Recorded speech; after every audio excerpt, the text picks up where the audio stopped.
Good morning, everyone. Ladies and gentlemen, welcome to Unacademy. This is Success Sampath interacting with you. You know very well about Unacademy. This is India's largest and the best online education platform. What are all the benefits you are likely to get once you enroll yourself in Unacademy? Ladies and gentlemen, if that's going to be your question, of course, you can chat with your educator. You can engage yourself in all-round productive discussions.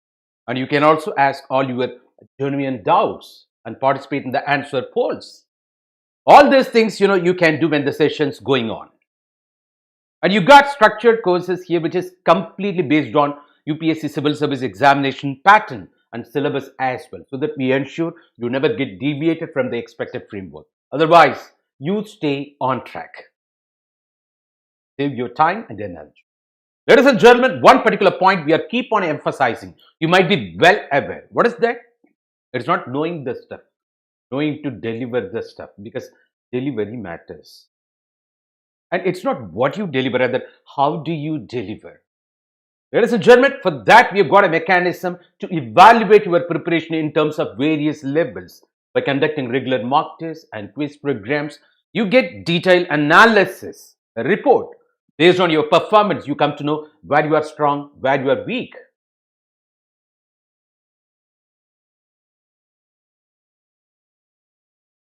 Ladies and gentlemen, once you enroll yourself in Unacademy, you got unlimited access for more than 1 million videos. Whatever may be your electronic device, whether it is a mobile phone, laptop, desktop, irrespective of your electronic device, you can learn from anywhere, anytime. Even Digital India speaks that way when it comes to, that online education.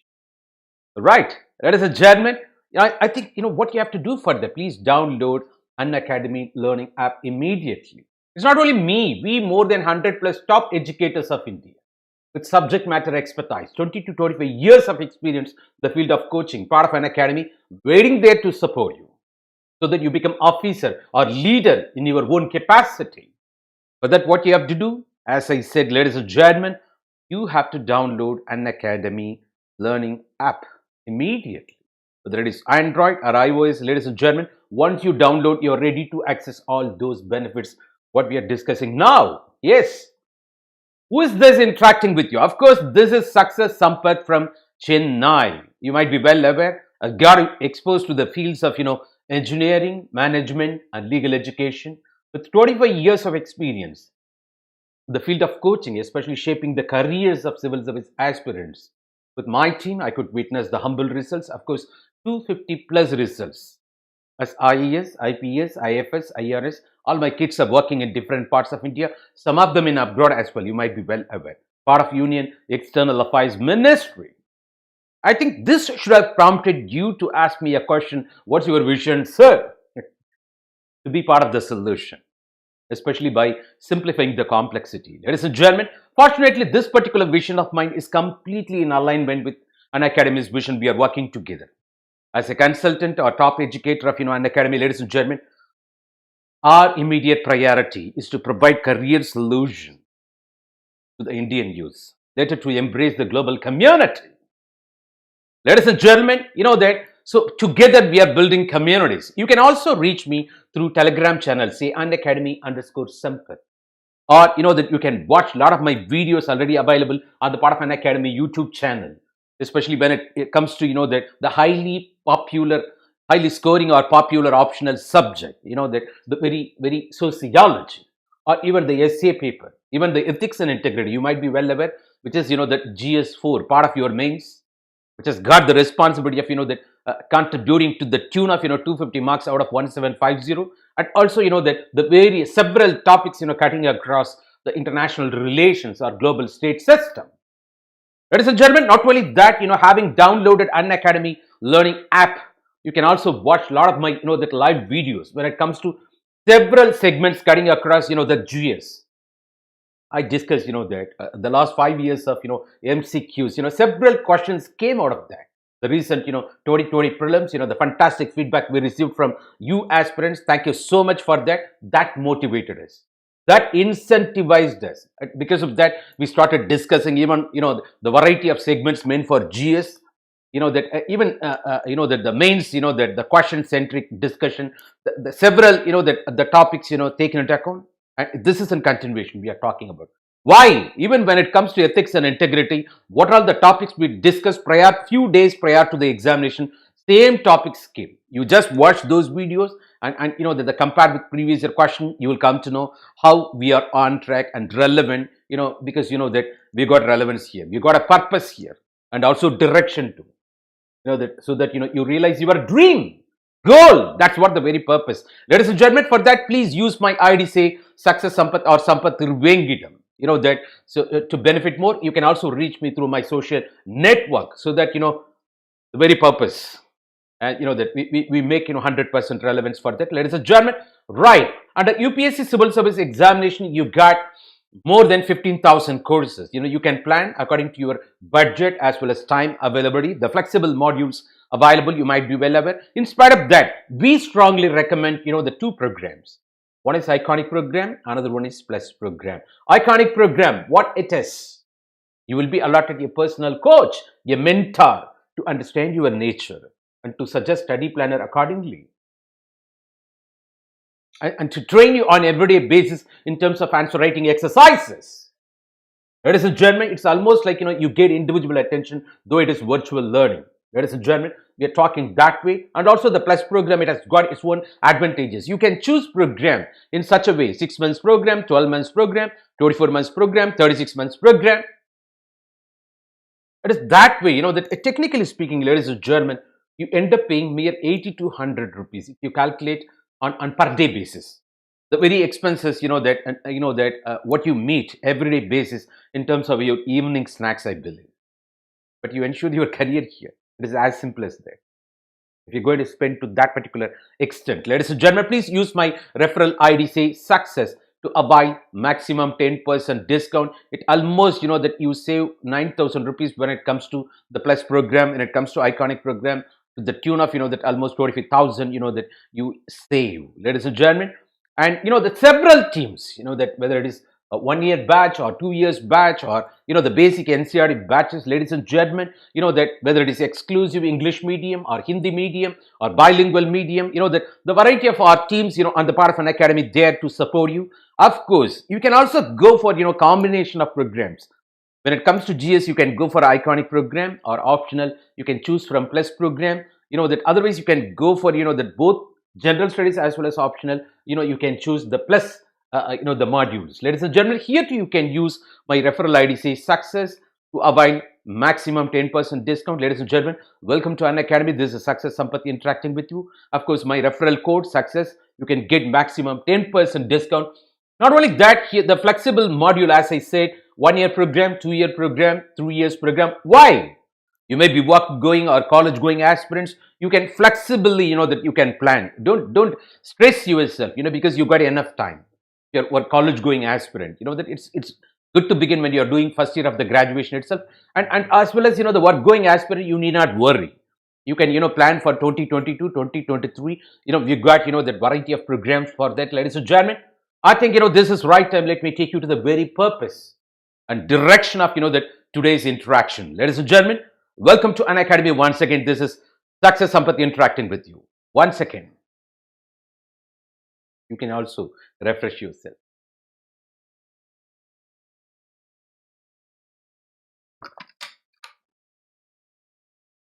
This topic is all about forest resources in India. Of course, that maybe that we expect to have forest in India to the tune of 1/3 of the surface available, area available, maybe 33% we are talking about. But in spite of that, the several recent survey part of the Union Environment, Forestry, and climatic change, the very report released talking about the states of Indian forests. Of course, only to the tune of 34% you come to know. So the gap is there.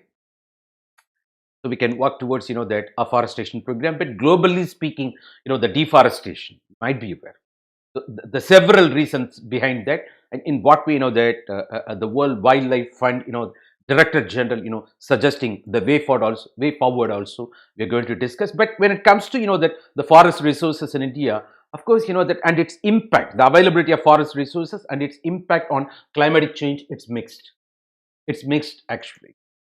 When we are talking about forest resources, we are not only talking about, the Western Ghats or Himalayan belt, of course, that even the northeastern mountain regions, even the Eastern Ghat we are talking about. But of course, that especially the northern, the mountains, that they promote, that they rather facilitate, that they never go against climatic change, even the Western Ghats part and all. And when we take into account the parameter of, the precipitation or rainfall, but whereas the Deccan Plateau, you might be aware, it is highly vulnerable. And though I'm talking about this particular statistics as mixed, because several, that the research outcomes, whether it is IIT Kharagpur or Indian Institute of Science Bangalore or Forest Research Institute, of course, Dehradun, we are talking about, and various international research also, even the journal, the Biological Diversity Journal also speaking that way, it is mixed. Because that how come only taking into account the precipitation, that, and also when it comes to that the domestic, that Indian state, what are the states that with extensive forest areas, and what are all the states with the mangrove forest, otherwise the wetlands we are talking about. In what way that it is going to that contribute that to the environmental sustainability, to make the plan of the earth on the whole that livable, or even that otherwise that are going to participate in the environmental degradation. It is that way. Otherwise the impact of climatic change on the forest, that what about the anthropogenic factors beyond that we are talking about, the human induced, that the environmental degradation, especially that when they interfere in the forest resources. And also what are the constitutional angles we are talking about, that so the subject, the very forest is under concurrent list from state subject, you might be aware, of course, part of union list, 7th schedule of the Indian constitution. And as an individual, what's your duty as part of that the duty of the government, as part of the directive principles of state policy and Supreme Court judgments, the Godavarman case, which defined what should be the forest. We are going to discuss everything. And ladies and gentlemen, that's what our interaction. So think globally, act locally. And what is the context also, you can ask me why you're talking about, given global warming, given climatic change. And that even the digital India with which that we utilize resource set, the remote sensing satellites, that ultimately to map the forest cover availability. And we are talking about that the support of technology also we have to that emphasize here, ladies and gentlemen. So the presence of forest, that only to the tune of 24 states, 24%, and some states performing well. And say for example, at the global level, twice the size of Karnataka, that the region, twice the size of Karnataka at the global level. I'm talking about that we lost because of that deforestation process. We are going to see variety of the research studies. Ladies and gentlemen, this is the very purpose. Why the context, you can ask me, because one question, the 2020 question, touching that relevant to this, I got inspired by that. The forest resources in India, in what way that promoting, that otherwise impacting the climatic change in India, or promoting environmental sustainability. You can speak that way. Ladies and gentlemen, this is what going to be our bone of contention, that today's focus of interaction. Ladies and gentlemen, I think it is right time, let me take you into the process. Right. Ladies and gentlemen, we are keep on emphasizing one particular point. What is that? The role of general studies. When it comes to UPSC civil service examination preparation, you might be well aware, which is this particular subject, of course, is otherwise called jack of all. Because when it comes to civil service examination preparation, it has become ritual for me, that in every discussion, I take few minutes to highlight the important role played by general studies. Why?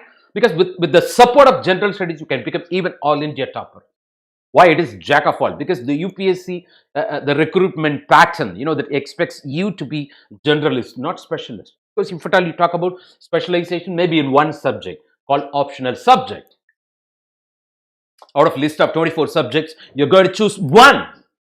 That's what your optional subject need not be based on your graduation. Otherwise, the subject level may be between UG and PG, maybe honors level. Just go through previous year questions, you come to know. Otherwise, when we talk about UPSC civil service examination preparation, ladies and gentlemen, let me recall the slogan once again. What is that? Jack of all, master of one subject. The one subject is optional. When I say jack of all, of course, the responsibility is with general studies. The general studies with variety of segments, you might be aware. You talk about environmental science, science and technology, Indian economy, of course, Indian constitution or Indian polity you call. Of course, that history, ancient India, medieval India, modern India, Indian geography, and international relations. Of course, questions relevant to internal security, of course, GK portions, art and culture. And when we say general studies, ladies and gentlemen, though I talk about, and in mains you got, postmodern India also. In mains you got, that ethics and integrity also talks about, the principles as or standards that's guiding you whenever you are perplexed or confused. Sometimes, it's not sometimes, it's more than law. Because in terms of law, you may encounter limitation, but, very ethics, morality makes it very flexible and pragmatic also. So that's GS4. And also the very essay paper, what you're going to write, the two essays, if you're very thorough with, general studies, you need not have any special preparation. Only we have to alter your delivery style. There comes our responsibility. And even the very oral interview, what you're going to face, the interview board, the 20 to 45 minutes, though it is based on your DAF. But of course, that let me speak this way. When you are good at knowledge, you clear your prelims. Because the prelims questions are very direct, straightforward. When you're good at, the in-depth knowledge, say wisdom, a mature knowledge, you clear your mains. See, the inverted W mains. See, it's that way. Of course, that. So when you are good at, that arriving at stand or taking decision, the decision maker is born. Of course, that you meet your oral interview part of, that mains. 275 marks. This is, 1750 written. This prelims is mere qualifying. It's testing your awareness. Maybe your memory test. Right? Here, objective type, written subjective, oral interview. So the score, what you get out of this, the 2025, that is going to decide yourself. Out of 2025, what do you get? For that, to enter into mains, you should have been qualified at prelims. There are a lot of newcomers, I understand. I take you on board. Ladies and gentlemen, out of 2025, when it comes to general studies, ladies and gentlemen, which has got the responsibility of on an average, around 1,200 marks. Ladies and gentlemen, even if you get 1,000 marks, you would have become IAS officer. It has become a regular ritual for me to speak this way. Why? At least one day, at least 1 second, won't it reach you? That's the very purpose. It is that way. My humble effort in this direction. Ladies and gentlemen, the moment it etches your mind, the purpose is done. Yes, on an average 1,200 marks when it comes to general studies I'm talking about. You can also ask me in prelims, you got the GS 200 marks, of course objective type. In mains, of course, the 1,000 marks, as I said, 750 marks paper 1, 2, 3 in general studies mains. The fourth paper also ethics and integrity, where 130 marks case study relevant to social issues, relevant to current affairs, relevant to public-private partnership, relevant to corporate sector, relevant to governance. We are talking about it is that way. Once again, linking with current affairs, and not only that, and also that the very essay 250 marks for which you write 2 essays I'm talking about. And also the oral interview, of course, where we are talking about out of 275, that around 100 to 150 marks. Ladies and gentlemen, it is that way. Can you speak this way? It is that way. So put together, everything put together on an average 1,200 marks. When I say general studies, ladies and gentlemen, which is, that can be, you can use this ratio, 7 is 3. What is that? 70%, that dynamic portion, which is otherwise called current affairs. 30%, that the static portion, which you meet with the support of NCERT books as well as textbooks. This is what the ratio, constant ratio we are talking about. Ladies and gentlemen, so once again, what is the another message? If you're good at current affairs, you are capable of, the clearing successfully the very UPSC civil service exam. Even the static portion, which has got the relevance to the current affairs, the questions are asked. Of course, maybe the 75th year we are talking about, maybe Central Water Commission, a part of interlinking of river project, or Food and Agriculture Organization, or why that even United Nations Organization, and centenary, that celebration, or 150th year, 170th year of that a particular leader who fought for India's independence. It's that way we are talking about birth centenary, whatever it may be.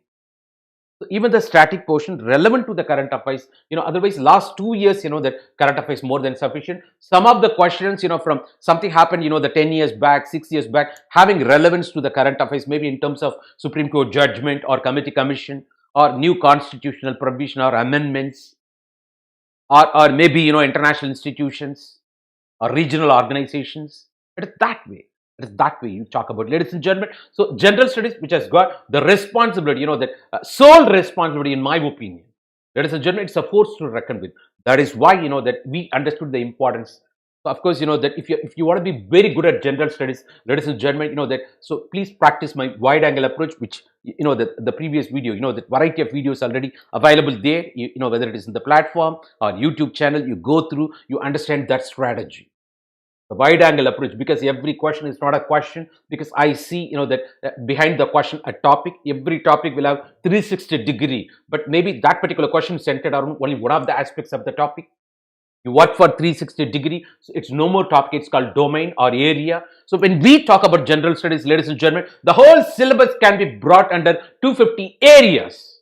If you focus on one area per day, just imagine next 250 days, 365 days, that in a year, 250 days out of 365, you completed your GS. You will definitely touch this, and which has got its own methodology, but and you please watch that, that the wide angle approach, that I suggested already, because I benefited out of that. A lot of my kids benefited. Now they are into service, and you can join that particular club also. Let me repeat once again, ladies and gentlemen. So knowledge for prelims, wisdom for mains, decision making. Where do you stand? Where do you arrive at based on that understanding? That speaks about your interview. This is what UPSC Civil Service Examination preparation, expecting you to be a good decision maker, because every decision, because that with simple, the think before you ink, that your signature is going to change the fate of so many people. You're going to make difference in the lives of so many people out there. And you are going to, that guide all those some are politicians, that. So, that whenever they lack, that specialized information in the governance, of course, yes, of course, there are good, that educated people also. I see them in the club of, that the corrupt mechanism, throw them away. Because, that in India, Harvard never works, hard work works. It's that way, ladies and gentlemen. Ladies and gentlemen, welcome to Unacademy. This is Success Sampath interacting with you. Of course, you understood, in my opinion, I feel, that the very important role played by the general studies. Of course, that in every session, it has become my ritual. Hope one day, at least, a few seconds, won't it reach you? My purpose is solved. The role of the teacher is not to teach you, rather to inspire you, rather to transform you. That is what the very role. Ladies and gentlemen, it's not a spoon-feeding process, you understand. So that, it's connecting the dots. That's what our role. Ladies and gentlemen, that's what I believe. Ladies and gentlemen, fantastic. Welcome to Unacademy. This is Success Sampath interacting with you. Then you can also ask me, what is the context? As I said, the 2020 mains question I'm going to link. Then what about the status report? What about the forest resources in India? I'm going to touch, that India's, that the status of forest resources, especially the study 29. It's a biennial report for every 2 years once, that you get that report. You might be aware. It is 2019 report. We are going to discuss the status of Indian forests, of course. We are talking about this year again, you will be getting. And also, that in what way the current scenario, the forest resources in India is capable of withstanding the climatic change, whether it is anthropogenic factor or, or you call global warming or carbon stock or sequestration, what we talk about. And, that where we talk about the role of, the bamboo, and the role of, especially the mangrove forests, and role of, that the dense forest, that everywhere, the crucial, the factor we took into account, of course, precipitation, the rainfall. And, that as I said earlier, that the impact, that on climatic change, our status of Indian forest is mixed. We are talking about, that especially the Deccan, the forest, which has got least precipitation, which is highly vulnerable. We are talking about, we are going to discuss at length, that because of the input from variety of, research organizations, ladies and gentlemen, and also, that think globally, act locally. You have to understand, that the very deforestation process happening at the global level, you might be aware, where, that several reasons, maybe for soil production, maybe for, that the commercial agriculture, maybe for resorts, maybe for, it precedes with, that the burning of a forest, otherwise forest fire, artificial fire we're talking about. So several, that attempts, that for the felling of trees. Of course, when it comes to India, through Supreme Court judgment, that the Godavarman case, that we stopped, the sawmill mining, that even felling of forests, everything. That's a different scenario. At the global level, it's happening. So the extent it, to which it has happened, as I said earlier, the deforestation at the global level to the tune of the twice the size of Karnataka we're talking about. So we got to see that, and also that as per that the Director General of that World Wildlife Fund we are talking about, of course that the very way forward. What is the solution and the resources to be consulted? Ladies and gentlemen, this is what the bone of the contention, interaction in the next level. Of course, you understood the importance of general studies, which has got the crucial role. 1,200 marks out of 2025. With that, you can capable of that you are capable of becoming all India topper. That, let me assure you. The very important role played by general studies, that too in terms of 70 is to 30, the dynamic portion 70% and static portion of course 30%. You understood, ladies and gentlemen. So that if you are good at, let me repeat once again, if you're good at 250 domains, that's what I'm discussing now.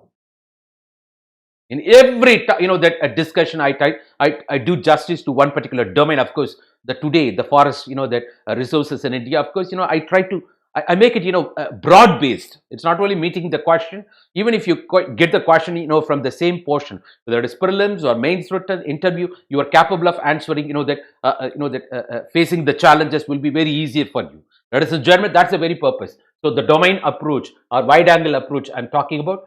So welcome to Unacademy, ladies and gentlemen. This is Success Sampath interacting with you. What is the context?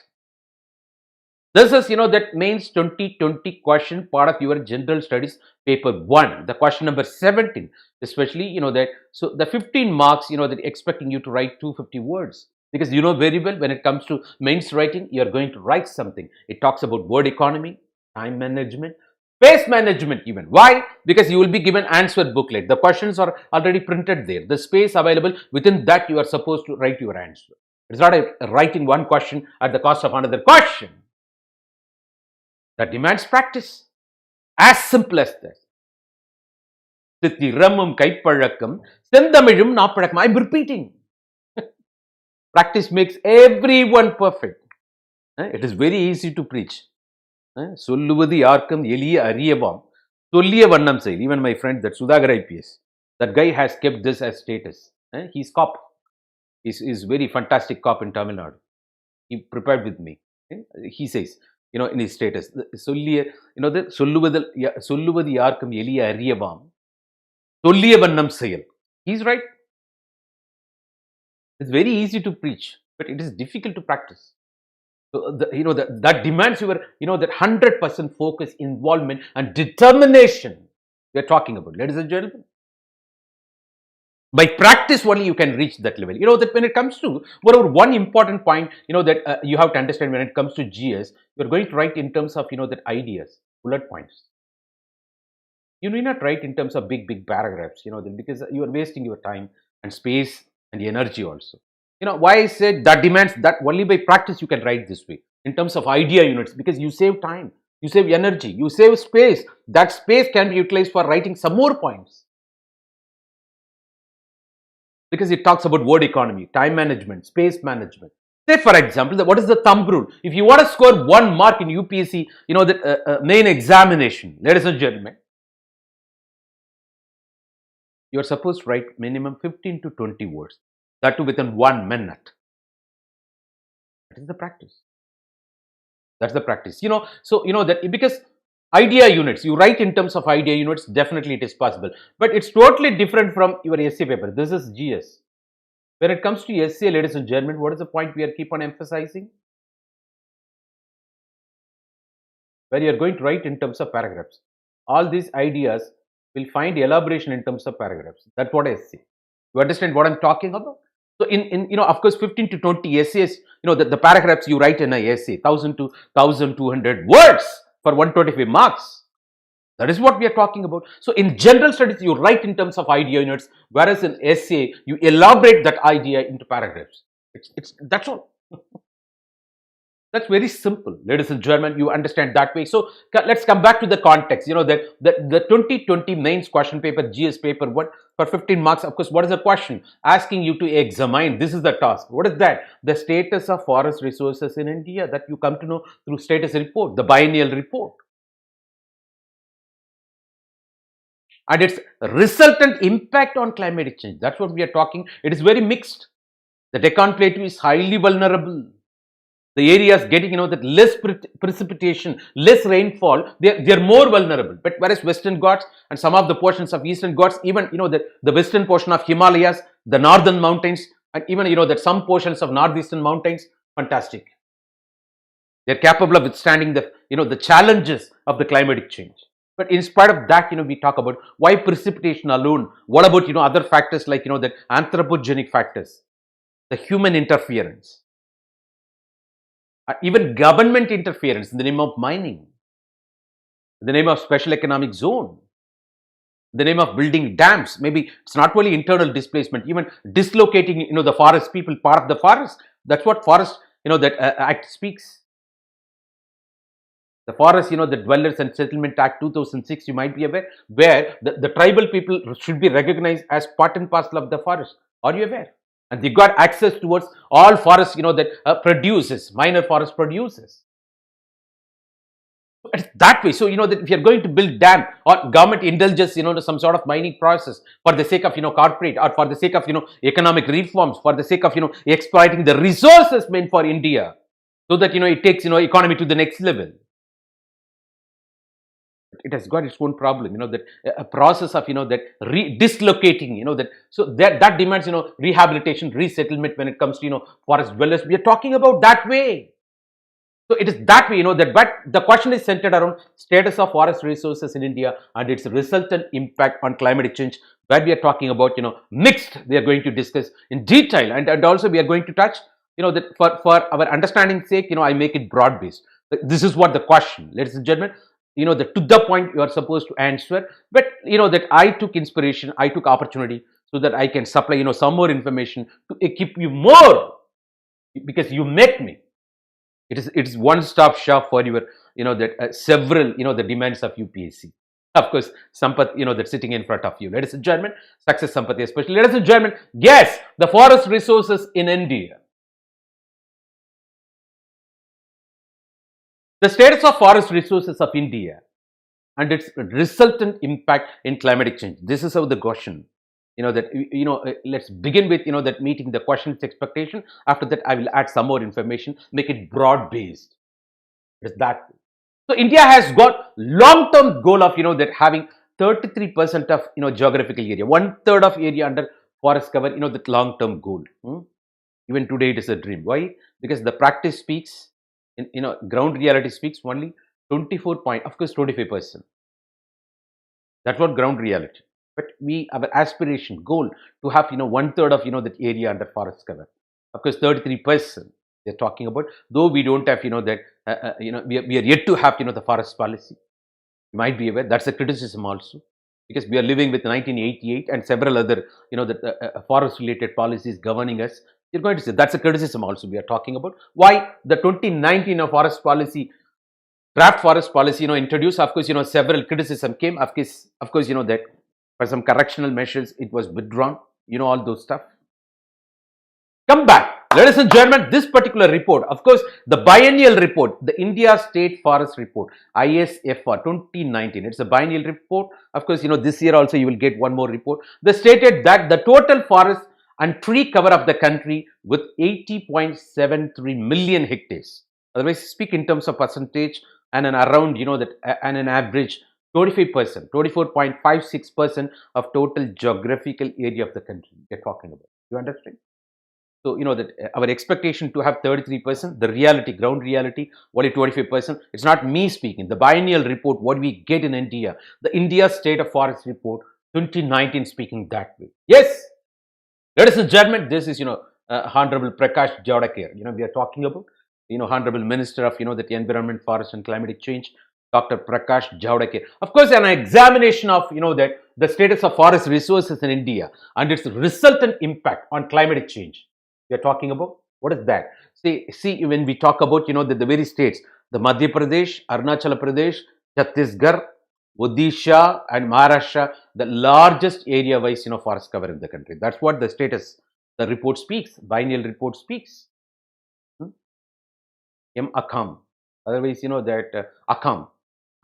You call na You say na Akam. What is that? Arunachal Pradesh, Chhattisgarh, AC. You say na this I don't know. It's up to you. This is M square. What is that? Maharashtra as well as Madhya Pradesh said, come on, you have your own. But maybe sometimes ascending order, descending order, the questions asked in the prelims also based on the report. I don't know. Come on, be prepared. So there, even the census, that strategy is there. Ascending order, descending order in terms of population, area, population density, sex ratio imbalances for union territory, states.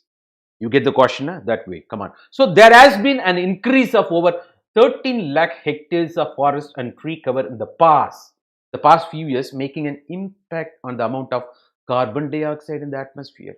Got the idea? There comes, that role ultimately, that so every tree is otherwise called, a check dam. That is, it's that way. How, the waterman of India, Dr. Rajendra Singh, and revived, that several dry rivers into perennial rivers in Rajasthan. You know the story. Every tree is called, the check dam.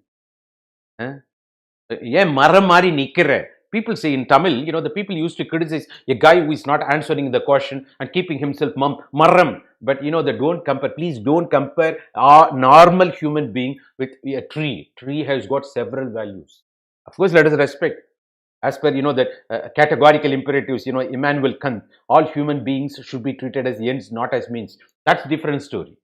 Be kind to every kind. That's different story. In that sense, the tree is more than human being.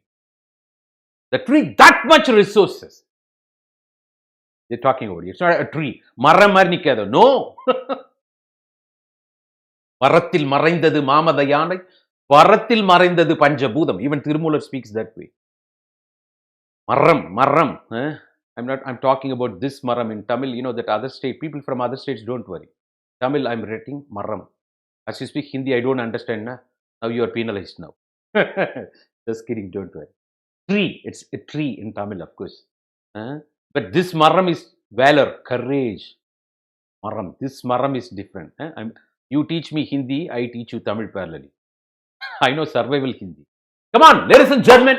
This is, same, one letter difference we're talking about here. So the tree is more, that useful. We are talking about a comeback. So why? The oxygen it generates.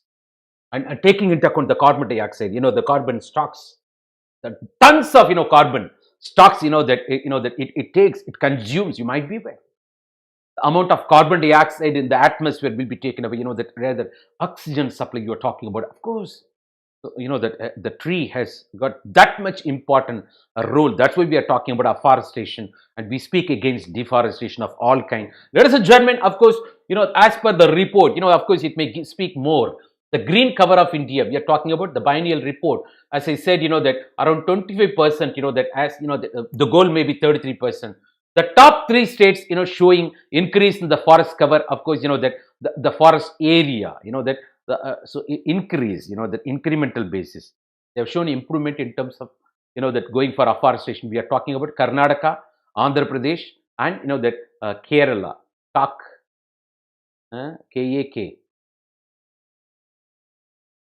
Talk about this way. Otherwise, what is that? What is that?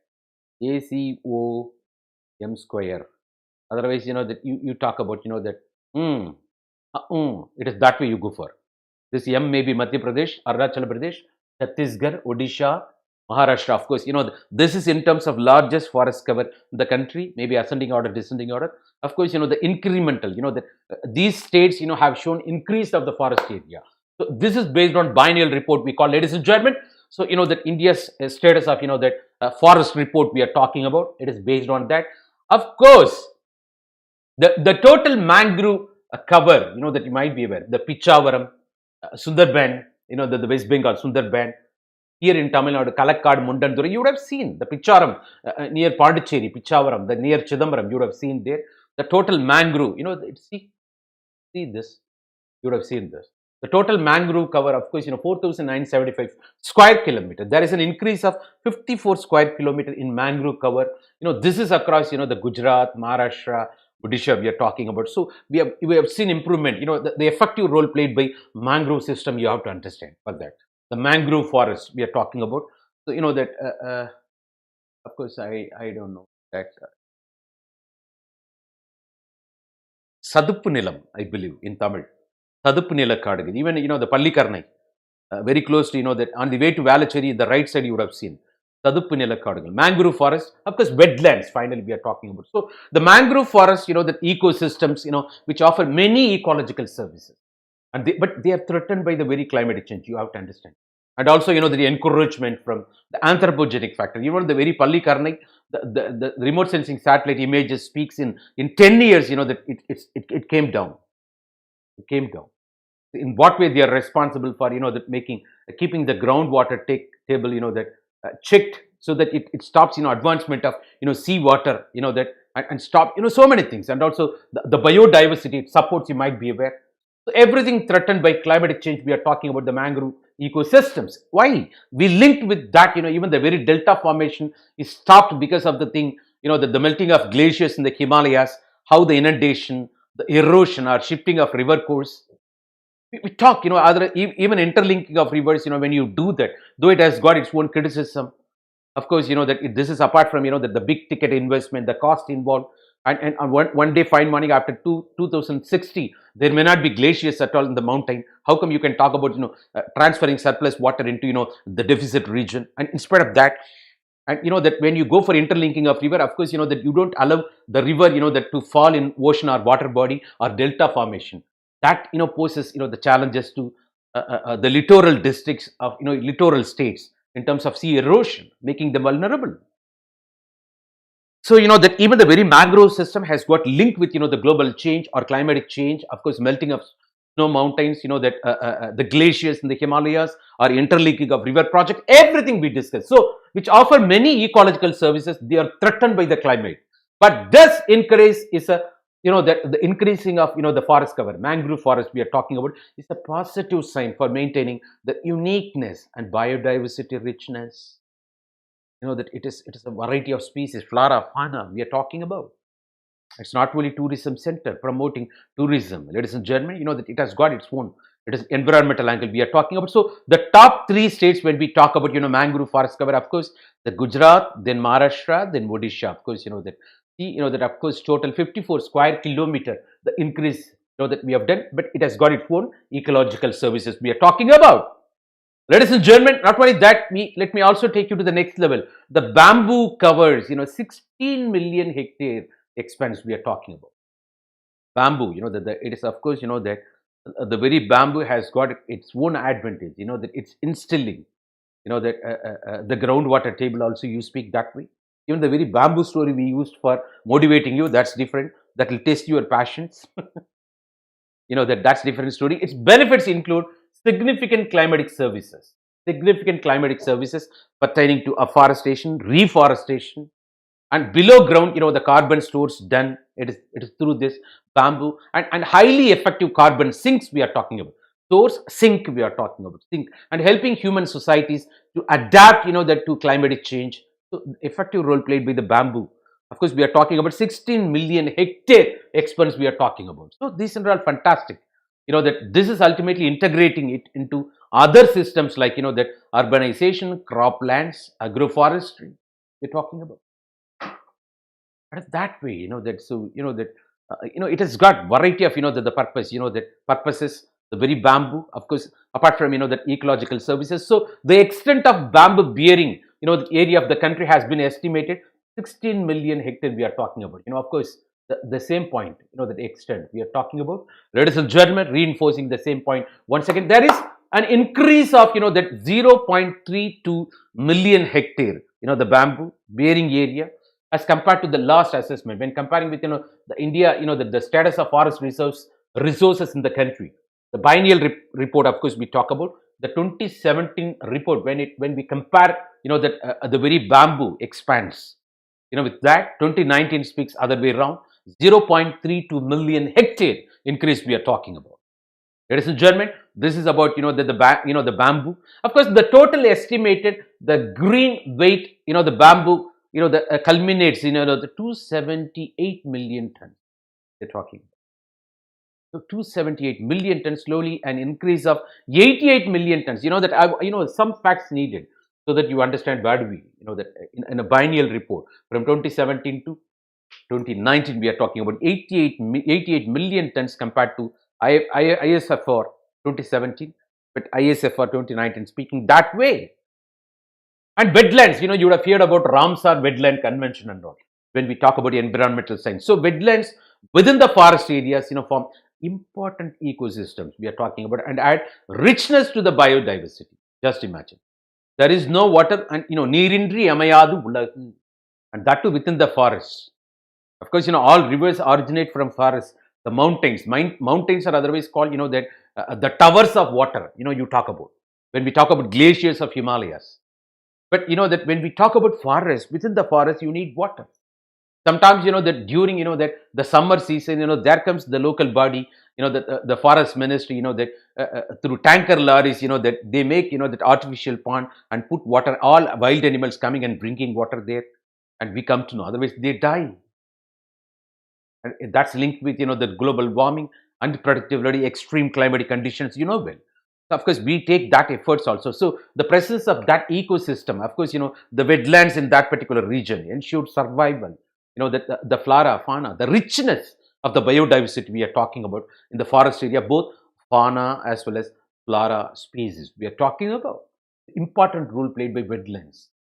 You understand that way, ladies and gentlemen. And not only that, due to the importance of the wetlands, Forest Survey of India, which has carried out an exercise at the national level to identify the wetlands, which is more than that 1 hectare within the rights of the Forest Act we are talking about. It is that way, that the rights of Forest Act, and there are that 62,466 wetlands covering 3.8% of that area within the rights of forest area we are talking about, and also that the boundaries we are talking about within the forest extent, ladies and gentlemen. So India has seen an increase of 42.6 million tons of carbon stock. You understand, ladies and gentlemen? It's that way that. So we talk about increased forest cover, and the largest forest area by some states we are talking about mangrove forests, as well as the bamboo stocks, and also the wetlands we are talking about. So this is as per the biennial report of 29, that 19 we are talking about. India, the status of forest resources of that India we are talking about. Of course, the Indian, the states of that status you talk about. Otherwise, it is that way. It's not states. Let me go back so that you stay clear with me. The status of forest resources we are talking about. Come on. What is that? India State Forest Report will be appropriate. ISFR. Let me reinforce. India State of Forest Report. Now we are on 2019. Ladies and gentlemen, this is biennial report. Based on that, we spoke much. Ladies and gentlemen, it is that way. So the total carbon stock in the country's forest is about 7,125 the million tons we are talking about. Several factors, several facts the talking in such a way, reinforcing that our availability of the forest resources, and also the climatic change mitigation by carbon stocking is very, very imperative, as it means the absolute quantity of carbon held within the pool of that at a specified time. It is very, very important when we talk about the mitigation. It's not adding carbon to the atmosphere. It is that the carbon stock, carbon sequestration through variety of process. Ladies and gentlemen, of course we talk about that. So otherwise it will promote the climatic change, and which has got its own in turn the impact on the planet of the earth you talk about. So under current assessment of the total carbon stock in the country's forests is estimated, of course, 7,125 million tons, and there is an increase of 42.6 million tons, and compared with 2017. That we talk about India State Forest Resources report we are talking about. It is that way, that ISFR. Ladies and gentlemen, 2019 speaks, that incremental. So the annual increase of the carbon stock is 21.3 million tons, which is 78 that million tons of that carbon dioxide equivalent we are talking about. Wow, so you just see almost, that you talk about, that one fourth, yeah, one fourth. The tons of CO2 and its equivalent, that the carbon stock, it's happening because of this, that the forest we are talking about, one fourth equivalent we are talking about. So forests are very significant carbon pools.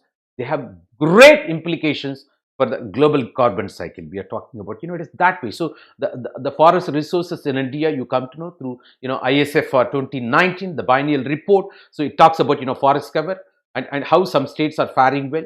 And it's not only that, we spoke about, mangrove forests. And of course, that we talk about, that the very bamboo and carbon stock we are talking about, and also the presence of the wetlands, how we are improving. That's fantastic, ladies and gentlemen. And of course, that the very report released by, that the Union Environment, that and Forests, as well as, Climate Change Ministry we are talking about, ladies and gentlemen. So India's forests are currently governed by National Forest Policy 1988. You just see, oh my God. So that's why, that. But of course, 2019 draft report came, but several criticism, the government withdrew. You might be aware, because that there was criticism that it was favoring corporate like that. Even, environmental impact assessment. So, the very, the draft proposal for environmental impact assessment also, the several think tanks from different, reputed institutions, 500 signatures, that ultimately saying that, criticizing that. So under strategic projects, you should not hide the information from the public like that. And also why discrimination among, animals, that the importance given to elephant, tiger, you don't give importance to other animals. You see discrimination when it comes to animal also. And also, that the people belonging to that particular forest, that the tribal people, that they are not getting the information. And because, the local lingua franca with which, and no sufficient time was given. So several criticisms we are talking about when it comes to India's forest policy, and it is yet to be updated. So the criticism is that India's forest policy has not been updated. Of course, the efforts happen. 2019 draft withdrawn because of the criticism. A long time while the situation of forest and climate has substantially changed. Are we not sensitive enough? At the same time, there comes, that the role of opposition party or media should not, should not be mere opposing everything introduced by ruling party. Of course, there comes at the same time, government also should not keep them under dark. That's very important. Okay, that so that there comes, that openness or transparency on the part of the government, that to speak or incorporate, multiple stakeholders, so that it becomes more relevant or reflects the ground reality, so that that we can reduce. It's not reduce, eliminating criticism. Criticism is part and parcel of democracy we are talking about. At the same time, the purpose may be fulfilled, because there comes another kural. What is that kural? Idipara illa emarra mannan keduppar illanum kedum. You need criticism, part and parcel of the democracy, and also the free press. And it's not, that the corrupt press, there should be objective reporting. They've got responsibility also. With more power comes more responsibility, ladies and gentlemen. But the government has to do, that it's war footing manner. They have to work on this. Ladies and gentlemen, the key policies regarding forest and forest management are, that either missing or delayed or left open-ended. So that's a criticism also. Even there came one article in Scroll also, that's completely accusing. You just go through, you will come to know. So for example, at present, there is no clear definition of the forest, and it is accepted, that nationally and states are left to determine the definition of the forest. It is that way. Of course, it is in concurrent list. The very forest, that's a different story. Even the Godavarman case, the Supreme Court of India gave definition for forest also. That's a different story. So a draft national forest policy was released in 2019. The basic thrust of the draft in conservation, protection and management of forests, along with safeguarding the interests of tribal and forest dependent people. So of course, there was a thrust on that, that let me repeat: conservation, protection and management of forests, along with safeguarding the interest of tribal, because they happen to be part and parcel of the forest as per 2006, Forest Dweller Rights Act, you might be aware. And forest dependent people, either directly or indirectly, we are depending on forest resources. Of course, the goal is to have 33%, but we have got that only that around 25%. That's what ISF are speaking that way. 2019 biennial report. Ladies and gentlemen, let me take you to the next level. Yes, and that this is adding some more information when it comes to the forest resources in India. Ladies and gentlemen, Answering the question is very simple exercise. Let it be broad based. Let me make more relevant here, so that you are ready to face variety of questions in the future also when it comes to forest resources in India. But this is my humble attempt. But if you want me to speak about forest resources, I need 24 hours.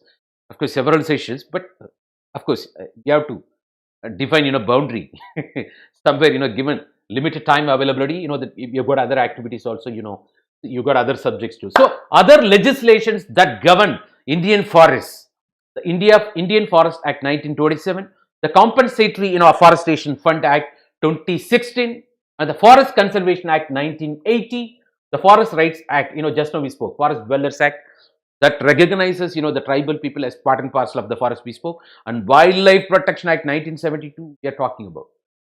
And this 1972 and 1986 is said to be two important years when it comes to several acts, because it is said to be the mother years of several legislation.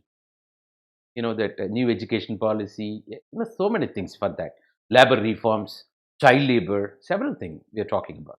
So 72 and 86, very crucial when it comes to several laws, which is mother years for several legislations came later.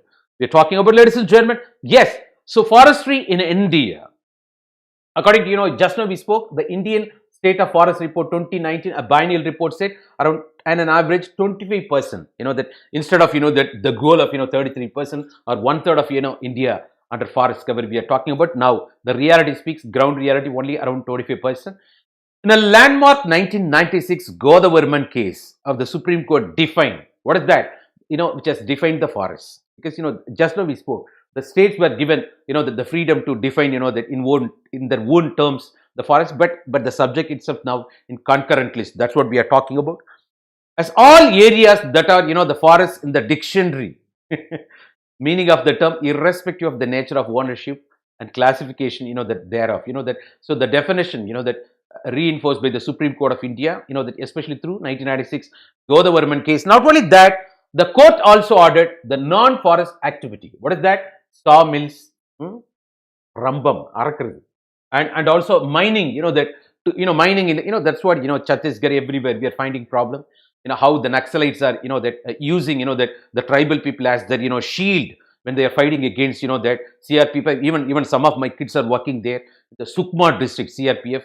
How vulnerable they are, I know. They talk to me about the ground reality. That's the part and parcel of your internal security related issues. So that on the one side we have that reduce the threat or menace of Naxalism, maybe Andhra Pradesh, that it is a ideological extremism, red terrorism in India. Because when we talk about internal security related issues, it's not underdevelopment, even development itself pushing people to the poverty, that affects peace of the nation, that has got centrifugal tendencies or national security issues we are talking about. So in Chhattisgarh, that it is alive. So the government of Chhattisgarh should learn how the Andhra Pradesh Operation Hound, that everything they tackle, and they have to learn out of it. But that another trend is that now Naxalism, that spread in the very the Malappuram region, especially it's a border of three states, that the Tamil Nadu, Karnataka, Kerala, and the southward extension we are talking about. Also, the Manipur has become theatre for Naxalism. So the menace, of course, that Naxalites using the tribal people as their shield when they are fighting against CRPF officials in the Chhattisgarh. So the mining, all those sawmill, non-forest activities, that should be that suspended in the forest areas as per Supreme Court, the order. And also the felling of the trees in this order we are talking about. We said Chipko movement. They hug tree. Sundarlal Bahuguna, the story. Felling of forests. The Supreme Court order we are talking about, ladies and gentlemen. It is that way. So let me take this opportunity to share with you some more constitutional angles, provision also. It is a wonderful opportunity for you to learn more about it, so that you face in prelims or mains written interview. Ladies and gentlemen, so the forest and protection of wild animals and birds are included in the concurrent list. That this is 7th schedule of the Constitution.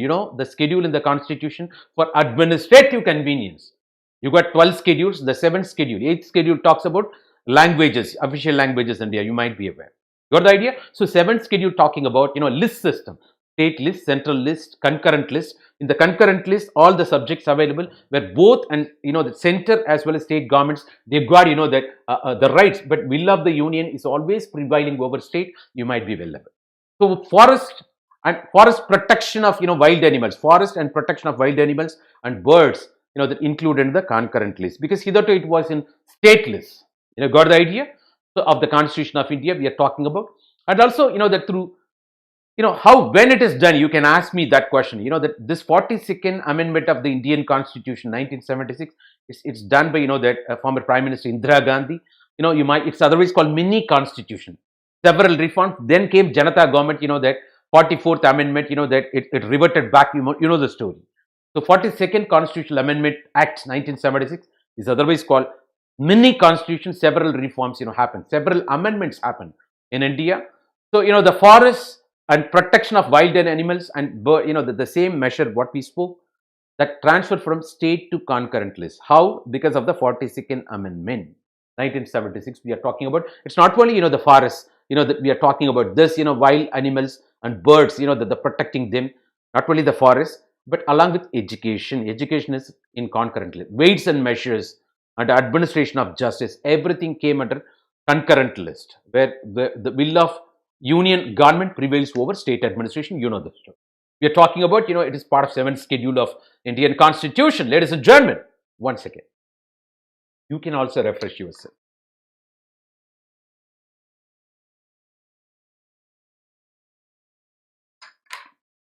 Ladies and gentlemen, I think, how many of you know that part of this, ladies and gentlemen, let me speak this way.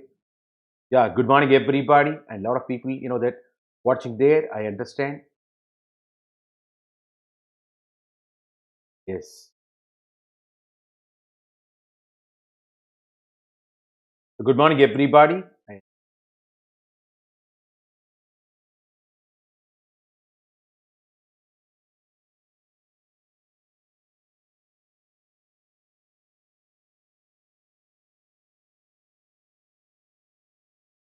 Yes. Good morning, everybody. Welcome to Unacademy. This is Success Sampath interacting with you, ladies and gentlemen. Yeah, constitutional provisions when we are talking about, of course, Article 51A, within bracket, that the clause G or section G you talk about of the Constitution, that states that it shall be the fundamental duty of every citizen, that because that you talk about to protect that and improve the that natural environment, including forests and wildlife. It's your duty. It's part of fundamental duty we are talking about. The Constitution talks about fundamental rights as well as fundamental duties. It's like the two sides of a single coin. Ladies and gentlemen, we are talking about. So rights and duties go together. கடமையை செய்வதிலிருந்தே உரிமைகள் பிறக்கின்றன. Of course, you talk about Article 51A within bracket a G. The clause G of the Constitution states that it shall be the duty of every citizen to protect and improve the natural environment, including forests and wildlife. Ladies and gentlemen, do you understand? You got your duty as an individual, as citizen of India, of course. So Article 48A, of course, part of DPSP, Directive Principles of State Policy we are talking about, ladies and gentlemen. It's otherwise called, giving directions, that guiding the government, of course, non-justiciable. We are talking about, that mandates that states shall endeavor to protect and improve the environment and to that safeguard the forests and wildlife of the country. So it talks about the responsibility of the government, the state. Of course, we are talking about the directive principles of state policy. 48A we are talking about as a citizen of India, as a national government's the responsibility we are talking about. It is that way. Not only that, ladies and gentlemen, we also speak about that how Indian forests they may be that able to withstand the climate change better than feared. We are talking about that's what. Of course, that. So more than forest resources status, we are talking about this way. Ladies and gentlemen, several research outcomes. Of course, it is mixed, but more or less, that it is the status of Indian forests, that which is capable of, withstanding the climatic challenges, except, that some portions like, Deccan Plateau, which is highly vulnerable. And also the areas receiving, that low rainfall, low precipitation, they are also vulnerable. Areas under, that deforestation, they are vulnerable at the global level. We spoke, and areas under that anthropogenic factor or the governmental interference. Of course, in the name of that those Supreme Court suspended all those mining activities, we talk about special economic zones or building of dams.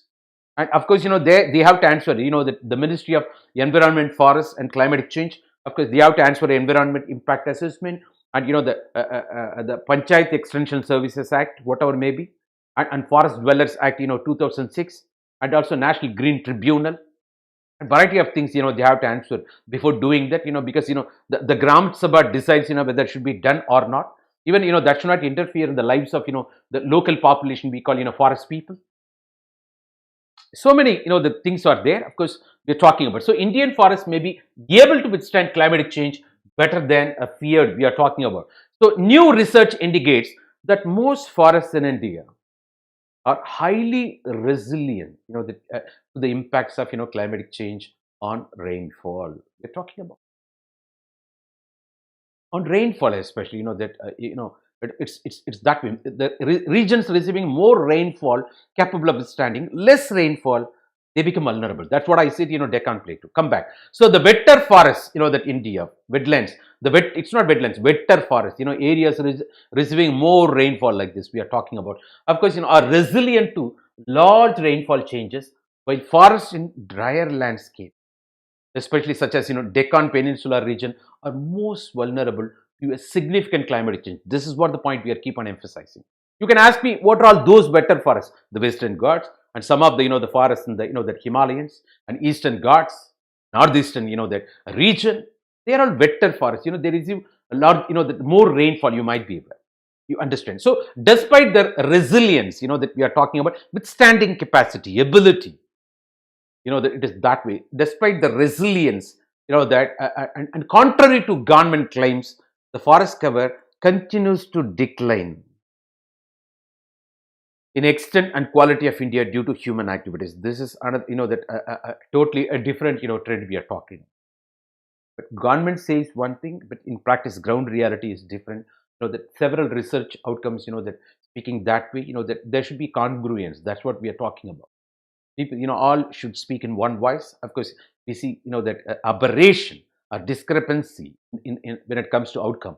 That is a German that way. Why? Due to human activities, human interference, anthropogenic factor we are talking about. Say for example, the research, they're conducted by Indian Institute of Technology, Kharagpur, we are talking about, of course, ladies and gentlemen, shows that the majority of the Indian forests are exceptionally resilient, capable of withstanding large variations in rainfall and short droughts caused by climatic change, which is capable of.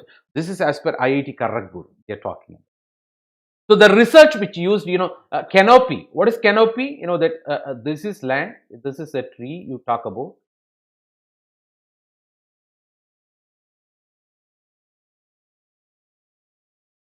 This is root. This particular portion, that you see beyond, that ground touching, that grounded portion. There is the portion what you see is called canopy. The canopy cover and rainfall, the changes as criteria to deduce, that resilience. The research used canopy cover and rainfall changes. The factors they took into account as criteria to deduce, to arrive at the resilience or withstanding capacity of the forest, and revealed that the forest in wetter regions, which areas which receives, more rainfall, and scrubs in drier regions.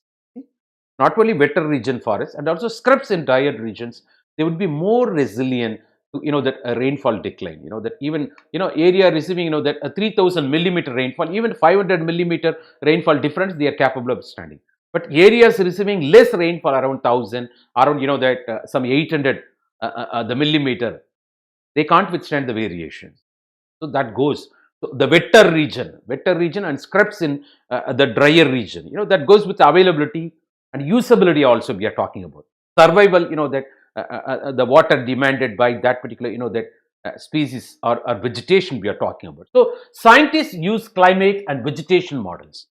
They use climate and vegetation models to predict the impact of, global climatic change on Earth's ecosystem we are talking about, ladies and gentlemen. So the climate and vegetation models to predict the impact of, global climatic change on Earth's ecosystem. Not only that, ladies and gentlemen, in this case, the IIT study compared the long-term trends in spatial distribution of Indian forests against corresponding, that rainfall records we are talking about. So climate and vegetation models to predict the global climatic change on the Earth ecosystem, where they took into account, the long-term trends in spatial distribution of forests. We are talking about it that way. Ladies and gentlemen, this is as per IIT Kharagpur.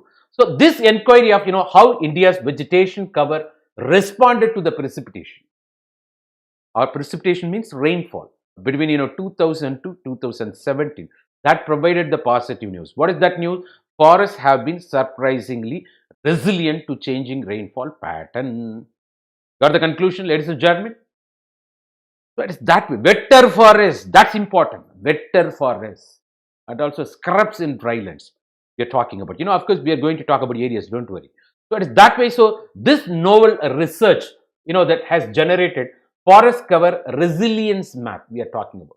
So as you see, the dominant caste map in India, resilient cover map, of course, in that industrial resources distribution map, as well as a river pattern map, that this talks about, it's not only forest map in India, and also, that the soil map in India, the forest cover resilience map we are talking about. So the meaning is that wetter forest capable of withstanding, offering resilience, otherwise, which could be used to frame uniform and improved climate adaptive conservation. We are talking about and management policies in India. We are talking about this way, ladies and gentlemen. So interestingly, once again, I need more.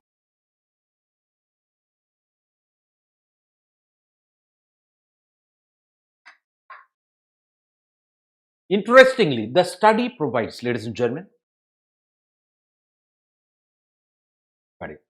interestingly, the study provides a precipitation threshold we are talking about. One second.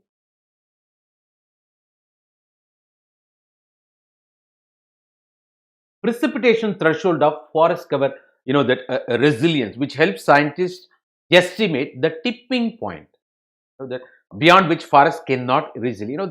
That talks about, that the break-even point you say in business, the same way, the tipping point, that so after that, forest cannot easily recover. So till what extent it can, that recover itself.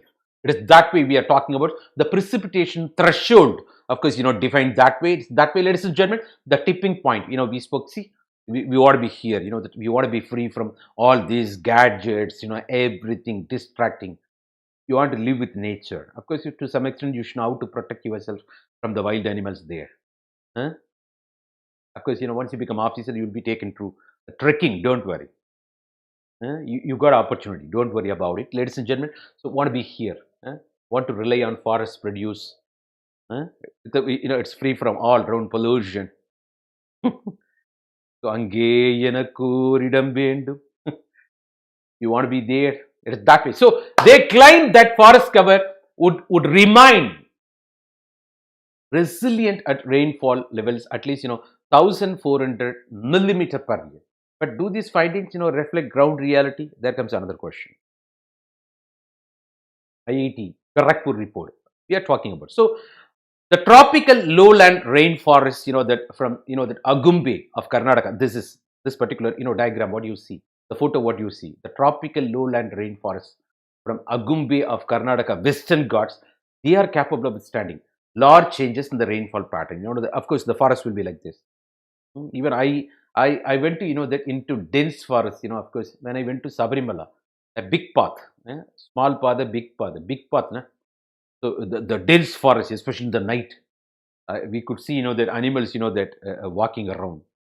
So that's a dense forest experience I had. So that's fantastic experience. That's a pilgrimage, Sabarimala trip. That became controversy also, Supreme Court judgment. I'm talking about. So, that you should have that feel. That at least have the habit of that after writing exam. But after becoming officer, you got that in the training itself you'll be taken for trekking everything. Don't worry. So previous studies, at both the national and regional levels, have indicated, that we are talking about, that forest grids. You talk about, the grids for electricity or grids for, that even solar energy. That of course renewable energy resources. The same way you talk about forest grid spread across the country are vulnerable to climatic change. Talking about. So both national regional levels have indicated that forest grid spread across the India are vulnerable to climatic change we are talking about. So different research that reports speaking different trends. Say for example, in the state of Uttarakhand, of course, for that very recently Chamoli, what happened, the melting of glaciers the flash floods, and also the washing away of, the Tapovan, Dauli Ganga, Rishi Ganga, the water projects, the Tapovan washed away, this is apart from loss of lives, the livelihoods there, So we started answering. Of course, we started seeing the impact of, the unpredictability of monsoon, extreme climates, and also, that the disasters, the flooding, drought. Of course, that like these flash floods there, and even sometimes, that the Kedarnath, like, the 2013 flood. So, that nowadays, it has become frequent, that we started, seeing the impact everywhere. So it is right time. So we have to realize, that let it make our, the consumption pattern responsible that way. Ladies and gentlemen, let's understand that. So in the state of Uttarakhand, for instance, up to 80% of the forest, that has been shown sensitive to the climate. You understand? Sensitive to the climate. Oh my God. It's that way we are talking about. So, so that comes, gentlemen, of course, principal, that additional principal chief conservator of forests from Bengaluru, especially, that Mr. Jagmohan Sharma, that he started, that making his opinion. What is that? This is very significant result, but it's drawn by considering only one, that is precipitation, rainfall.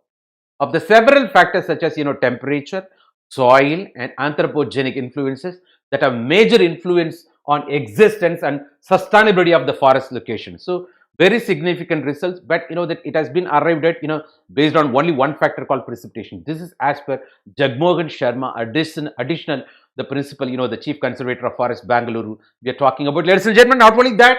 So the Uttarakhand, has shown 80% of, that the forest, the very sensitive to the climate, that also the research, of course, the withstanding, the climatic change. That is what our discussion, ladies and gentlemen, we are talking about. And also, what is that? Can our forests, that survive climatic extreme given that particular factor? And when that is the situation, because of the global warming, because of the anthropogenic factor, and because of the climatic change, and do you think our forests can withstand? Natural forests were found in the areas where between 340 to 8,650 millimeter rainfall. Otherwise, you put this way, 865 centimeter. Of course, you talk about that way. So the scrubland in the areas of 196 to 1000, that 18 millimeter, and grassland 167 to 995 millimeter, and treeless areas 34 to 965 millimeter rainfall. The natural forests were found in these areas. It's between. So it's totally based on precipitation, rainfall pattern we are talking about. We are not taking into account, that the temperature, soil, the anthropogenic influence, that other factors.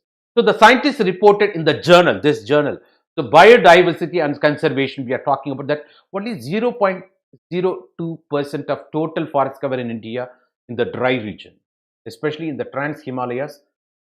That's estimated to be, that least resilient, otherwise vulnerable, very least resilient we are talking about. So the Trans-Himalayan region, we are talking about the dry regions of Trans-Himalayan regions as per the journal Biodiversity and Conservation. Ladies and gentlemen, we are talking that way. Not only that, ladies and gentlemen, forests in wetter areas, that receiving more rainfall, especially, the Western Ghats, of course, the Western Himalayas, of course, Eastern Ghats, the Northeast India are predicted to be highly resilient. We are talking about, when we say, that this is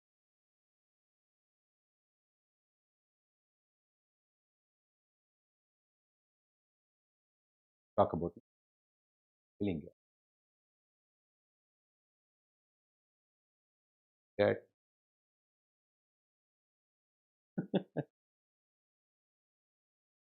Forgive me. My God, it is that way. So the very Western Ghats, the Eastern Ghats, of course, the Western Himalayas and Northeastern region we are talking about. Thank you, ladies and gentlemen. It's that way. So of course, that you see, but this Deccan Plateau is highly vulnerable. That's what we are talking about. But whereas this more resilient. You understand? My God. You got some idea, huh? How do? So I feel, that some ideas you get. It's that. So the majority of the forest covers in India are extremely resilient. We are talking about to large precipitation changes in addition to shorter drought periods. We're talking about. So that is the thing. I said mixed because that, but more or less you get majority of the forest covers in India is extremely resilient, capable of withstanding we are talking about. In contrast, the scrubland was estimated highly resilient in drier regions and least resilient in wetter region. It speaks other way around. We are talking about, you see, the trends within the trends, of course. So the scientists also stated that the forest cover resilient, that the very resilience, that the curve saturates about 1400 millimeter precipitation. It's totally precipitation, dependent we are talking about, ladies and gentlemen. And I take the advantage of the situation. I'm sorry, you have to forgive me, please. You can also have coffee, refresh yourself parallelly. I think wherever you are. So, I'm sorry, I couldn't share with you. I'm sorry. Give me a few seconds, please.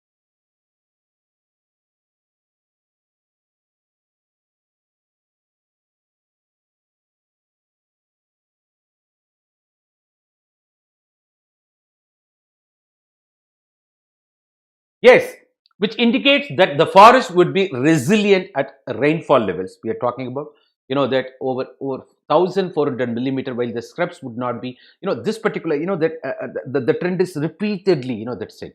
The areas receiving, the more rainfall, the wetter region, and scrubs in the drier region, that we are capable of standing. And we also, that seen one more point. What is that? Scrubland was estimated highly resilient in drier region, but least resilient in wetter region. You have to speak other way around. Ladies and gentlemen, you got the idea. It is that way we are talking about. So, for example, if the forest regime receives 3000 that millimeter precipitation on an average, because the total, the estimation that the total, the research based on one particular parameter, what is that? Precipitation or rainfall, as said by the additional principal conservator of forests, that Jagmohan Sharma of Bangalore. We don't take into account other factors like temperature, soil, even anthropogenic influence. We are talking about, we took into account only precipitation. So, for example, if the forest regime, that regime receives 3000, that millimeter precipitation on an average, the decrease or increase in precipitation of 500 millimeter may not change its resilience by much, because more capable of withstanding this variation. But when it is less, even minor variation it can't tolerate. That's what we are talking about. However, if another regime, that receives only 1500 millimeter, the same change of 500 millimeter rainfall would definitely impact the very resilient capacity of the forest when it comes to, or vis-a-vis the climatic change, significantly. Ladies and gentlemen, hope you understand this point. Therefore, forests in the drier landscapes, ladies and gentlemen, forests in the drier landscapes may experience alterations. Due to how? Due to climatic change.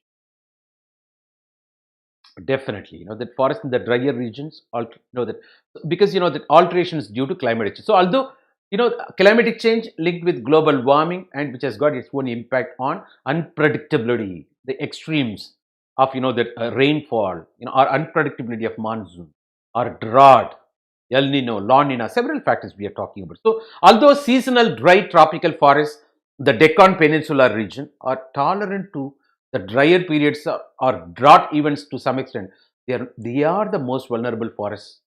The large, the changes in the climate, as I spoke, right? What is that? This particular Deccan Plateau we are talking about. Of course, ladies and gentlemen, this, that region we are talking about, it is that way. Ladies and gentlemen, it's right. Let me take you to the next level. What is the point? So forests, that, see how they are looking at it that way. So this is, I think, I spoke here. Yeah, that's fantastic. Ladies and gentlemen, this is that Lanka Malleshwara Wildlife Sanctuary in Andhra Pradesh, which is, the most vulnerable to the climatic change. That the forests in the drier regions, such as the one what you witnessed, Sri Lanka Malleshwara Wildlife Sanctuary in Andhra Pradesh, which is said to be the most vulnerable to climatic change. Ladies and gentlemen, so the probable precipitation, the rainfall dependent thresholds that support various stages of vegetation is rarely, that reported in the context of the regime shift we are talking about. That's also another problem we are talking about. So, also the relation between the vegetation and precipitation, very well.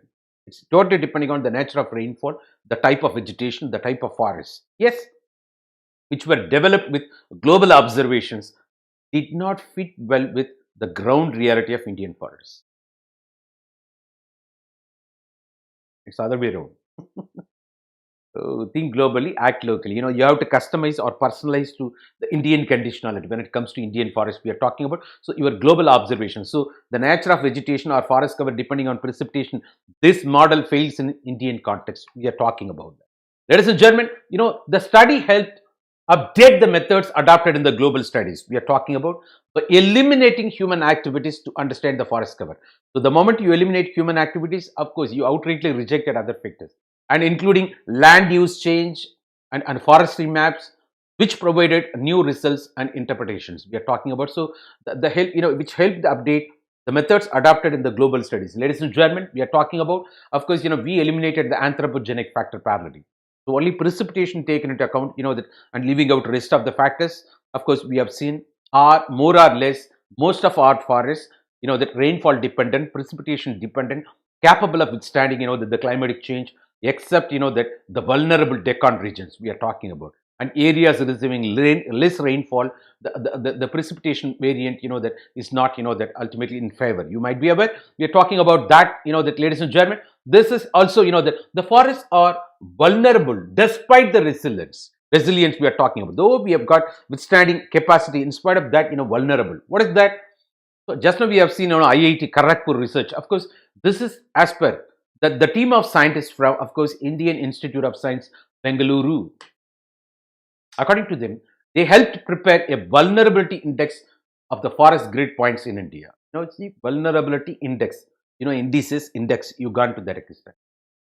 So 2011 study they concluded in the very that the study they made, the team of scientists of that IAS, Indian Institute of Science Bangalore, very well, the vulnerable forests were concentrated in the upper Himalayas, parts of central India and northern portions of western and eastern Ghats.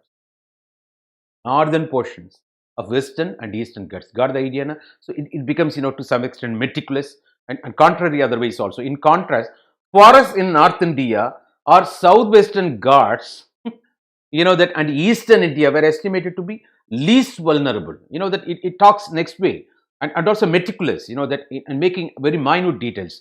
We are talking that way, ladies and gentlemen, as per Indian Institute of Science, Bangalore research we are talking about. So the team of course, Geographical Information Service, you call GIS, the very unit at Forest Research Institute, Dehradun.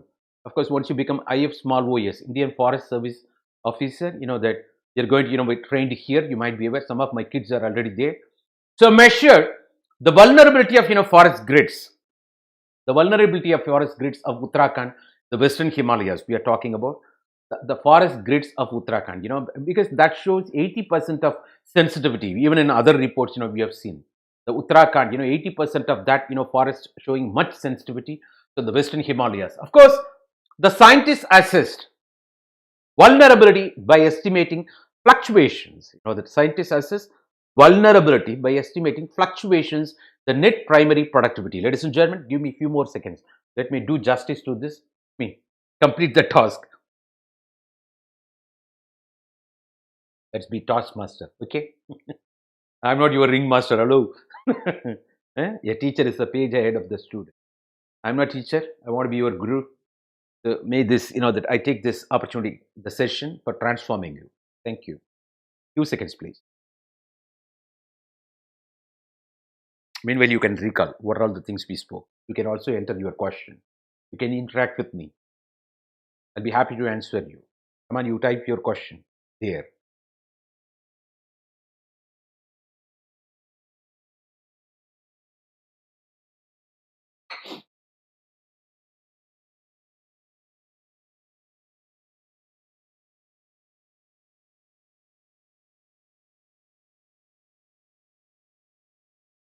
That's fantastic. Thank you so much, ladies and gentlemen. Yes, the analysis published in 2018 reported 80% of forests in this region is sensitive to the climate. This particular point we already spoke there.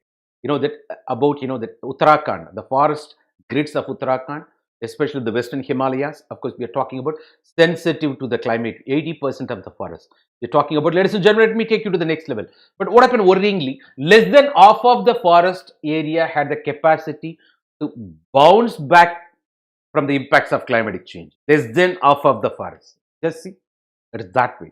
we're talking about. It is therefore important to investigate, options for improving adaptive capacity. See, even in our previous talk, Digital India, Dr. Amartya Sen spoke about, the capacity gap. Here we are talking about, improving adaptive capacity of these forests. Even we spoke another point about Charles Darwin, the origin of species. That according to him, it is not the most strongest, the most intelligent species that survive, but the species whose skill set or ability to withstand the change, adaptability to the change, that's capable of withstanding survival of the fittest or natural selection, you call it. So it is improving, it's not capacity, adaptive capacity. So the important to investigate options for improving adaptive capacity of, these forests, because change is constant. So while evaluating these causes, and remedial measures for reducing their sensitivity, in what way, that their capacity, that adaptive capacity can be improved. This is the thing, that so investigations, that should be done in such a way. So we need to test other climatic drivers. We are talking about other climatic drivers.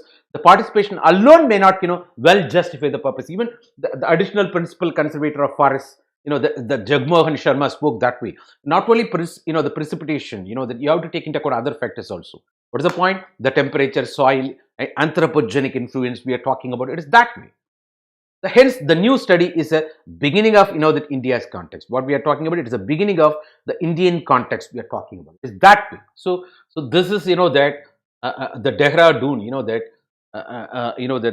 the forest, that the research institute we are talking about, of course, the Dehradun based, report, and reinforcing it's a beginning of new research. Not only that, so the non-climatic, the stressors cause great forest cover loss. You have to understand. May not be climate linked. That's what you talk about. Anthropogenic factors, other factors, or government interference we are talking about. It is that way we come to know, ladies and gentlemen. So other Indian scientists, have reported a decline in the country's forest cover. So that several other Indian scientists also did research. That goes contradictory to that the government claims of increase in the forest the forest cover from that 7 lakh plus in 2015 to, of course, 7 lakh 1,673 square kilometers in 2015 to 7 lakh 8,000 273 square kilometers in 2017. It is that way. So see the report. It's contradictory to the government claims. To other several scientists, the ground reality, maybe the parameters, maybe other factors you have to consider.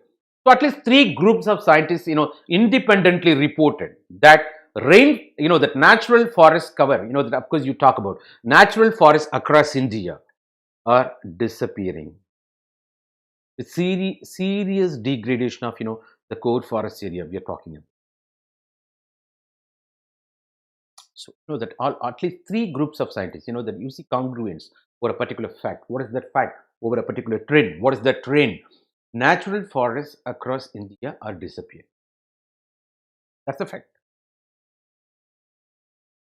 It's a series of degradation in core forest area. For that, you can cite several reasons: global warming, climatic change, precipitation, the increasing temperature, or the changing of soil pattern, or anthropogenic influence, especially the government interference, or commercial agriculture, or for resorts, or corporate, the exploitation, and government facilitating that. Come to know, artificial forest fire, so that the area can be utilized. Even the Amazon forest. Anyway, separate topic we are going to discuss based on that. What's happening at the global level. Ladies and gentlemen, that way. So the reports, based on a mix of satellite data,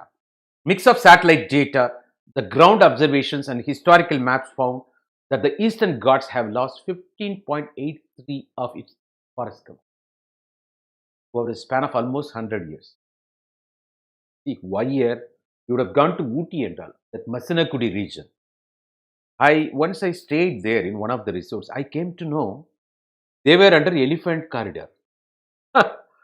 Oh my God! It's a violation, sheer violation. They have built resorts. So Supreme Court judgment, they have been closed. Ultimately, these guys will be telling man-animal conflict. Elephant came to my home. What is this? Who asked? See, the greedy need versus greed. the exploitation tendency. That's what we are talking about. So think about, for commercial purpose, resort purpose, we encroach upon, the elephant corridor we are talking about. So it is that way. So the Eastern Ghats have lost 15.83% of forest cover over a span of almost 100 years. And tropical montane forests continue to disappear. The Sikkim Himalayas, the northeastern region, particularly at lower altitude. Yeah, clearance for commercial or settlement purpose. And there is, that noticeable decline in quality across all forest types in India. Overall, it is general report.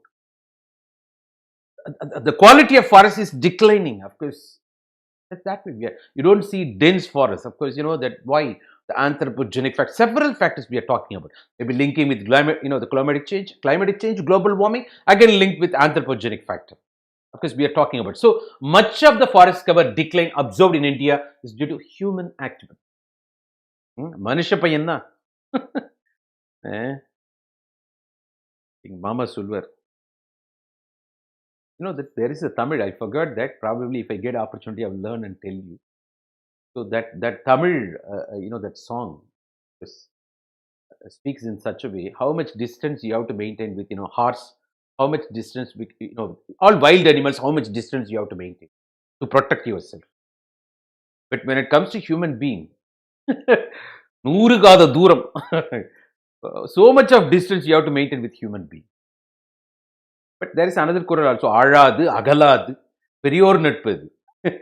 We are talking about, that's what the very human being. Of course, we should not hate the sinner. Of course, that no, not the hate the sinner, hate the sins, not the sinner. Even the Mahatma Gandhi says, having said the 7 sins, hate the sins, not the sinner. Don't hate human being to the core. The guy will change. Because human beings should be treated as sins. But we are talking about all those sins now. All these human beings, that their sins, sinful activities, causing, that otherwise endangering species. Otherwise, otherwise making the prana of the, that earth extinct otherwise. Oh my God. So much of the forest cover decline, observed in India due to human activities we are talking about. Forest cover decline, anthropogenic factor. Why? Greedy. Why? Settlement. Why? The corporate exploitation. Why? That otherwise, resorts. That will you tolerate if anybody coming and, that clearing your home for the sake of, that building resorts? So in Northeast India, where the climate is favorable for forests, but the wide practices of shifting, you call it shifting cultivation, that they will keep on, the type of cultivation also affects. And, the clearance of forest, that has caused, that forest loss. Yeah, you're right. That's called Jhum cultivation, shifting cultivation. So that's predominantly you witness, that in the mountainous region, shifting cultivation. So our study on forest resource dependence and ecological assessment of the forest fringes, especially the rain-fed districts of India, for 275 districts at the national level, what it suggests, that the dependency, that otherwise dependence of the forest fringe communities significantly guide on the forest, directly or indirectly. You are talking about not only forest people, that non-forest people depending on forest also crucial for their meeting their subsistence needs, and they are the first and immediate drivers of the forest decline rather than climate change. Anthropogenic factor, the human interference we are talking about, the dependence, immediate dependence we are talking about, the fringe community, forest fringe communities we are talking about.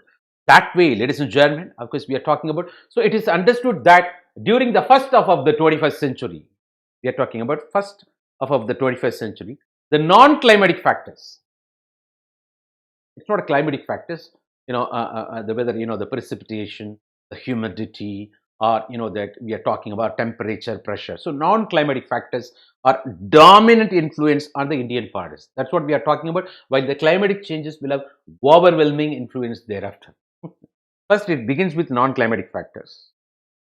We're talking about, பூனைக்கு மணியை கட்டுறது இந்த பசங்க தான் we are talking about. So in this context, it is critical to understand. It is critical to understand, as to how the non-climatic factors would drive the vulnerability of, the forest, and consequently the resilience we are talking about. The resilience, that ability before climate becomes, the dominant influence we are talking about. It's very important, that non-climatic factors, of course, the factors like, that our encroachment, the anthropogenic factors we are talking about, ladies and gentlemen, that if you want to see, of course, the how a lady is cutting here, this is, that we are talking about, Quercus lanuginosa, we are talking about it. Quercus lanuginosa tree. It is the name of the tree we are talking about. A girl is climbing here. See? That to cut the fodder, especially in the, the Ascot Wildlife Sanctuary, we are talking about, you go there and cut, that this is the photograph we are talking about. The human impact on the forest cover has been excluded. That recently, that of course, that sandalwood smuggler Veerappan is no more. How he was smuggling, how politicians were blessed, that to have, that he stolen sandalwood, to have good furniture, sandalwood furniture, their homes, you might be aware. That guy was living in the forest, and several people thrived on him, on his, the forest sandalwood brigade. Veerappan! When I was in Delhi, people used to ask me, Veerappan? They were thinking like, that guy, that was exploited. That's different story. You might be aware. Of course, that, and police forces, that respond. Even my uncle took part, and that Mr. Sampath Kumar IPS, of course, and that when encountering that the forest brigade, it's a happy news. Of course, he was part of that Vijay Kumar, the great cop team. You might be well aware of this program, and also that several attempts we are talking about. So that this is apart from all those factors. The antisocial elements exploiting the forest resources. That it's not only tree you talk about, valuable tree, sandalwood, and also the species, the poaching of animals we are talking about. So all those things we are talking about. That the human impact on forest cover has been excluded. The artificial fire you witness, and of course some the tourist people. That of course the smoke. Even trekking people. That especially in the Theni district it happened. You might be aware. The people went for trekking, that also, because of the forest fire, several people got killed, you might be aware. So why, that, ultimately, that the carelessness, neglection, you don't take care, of course, the engulfed in fire, of course. So all these things, that has been excluded from the study on forest resilience we are talking about, and also using, that ensemble climate data from 5 climate models, which we are talking about, and 2 global vegetation model. That's what we spoke in the beginning. The climate model, vegetation model normally taken into account. That suggests the current forest, the current forest what we have is more than, a third of the forest grid cells in India. That will undergo shifts due to climate change. More than 1/3 of the forest grid we are talking about. That so different models, climatic model and vegetation model, talking in this way, in this tone, and current forest status would no longer be applicable then. If you are going to incorporate this climatic model, vegetation model, that says, more than 1/3 of the forest grid cell, that undergo shifts due to climate change. Oh my God. So global warming, climatic change, it's an alarming situation where the important role played by, the human beings, anthropogenic factor. Oh, see, we are the problem, and we have to be solution at least hereafter. Something, we did, non-climatic factors, where we recognize the human impact on forest cover. My God. So also current models based assessments, that they do not, that take into account the non-climatic factors, because they took into account climate model, vegetation model, such as cattle grazing, man-made fires, and that can, dramatically modify the impacts under climate change.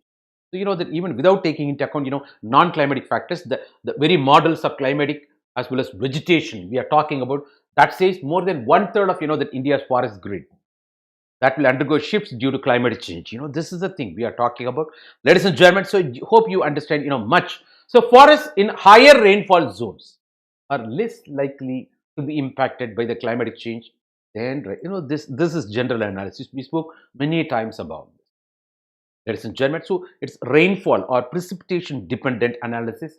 That there are several other factors also what we are talking about. We don't take into account temperature or soil or anthropogenic influence, otherwise non-climatic factor. Even the recent report what we spoke, the climatic model, vegetation model, that says more than 1/3 of, that India's forest grid, of course, that likely to undergo shift, the paradigm shift because of the climatic change. So in drier regions, ladies and gentlemen, there will be double impact we are talking about. And there could be loss of forest cover due to less rainfall. And in dry regions, that the rate of forest cover recovery also would be slower,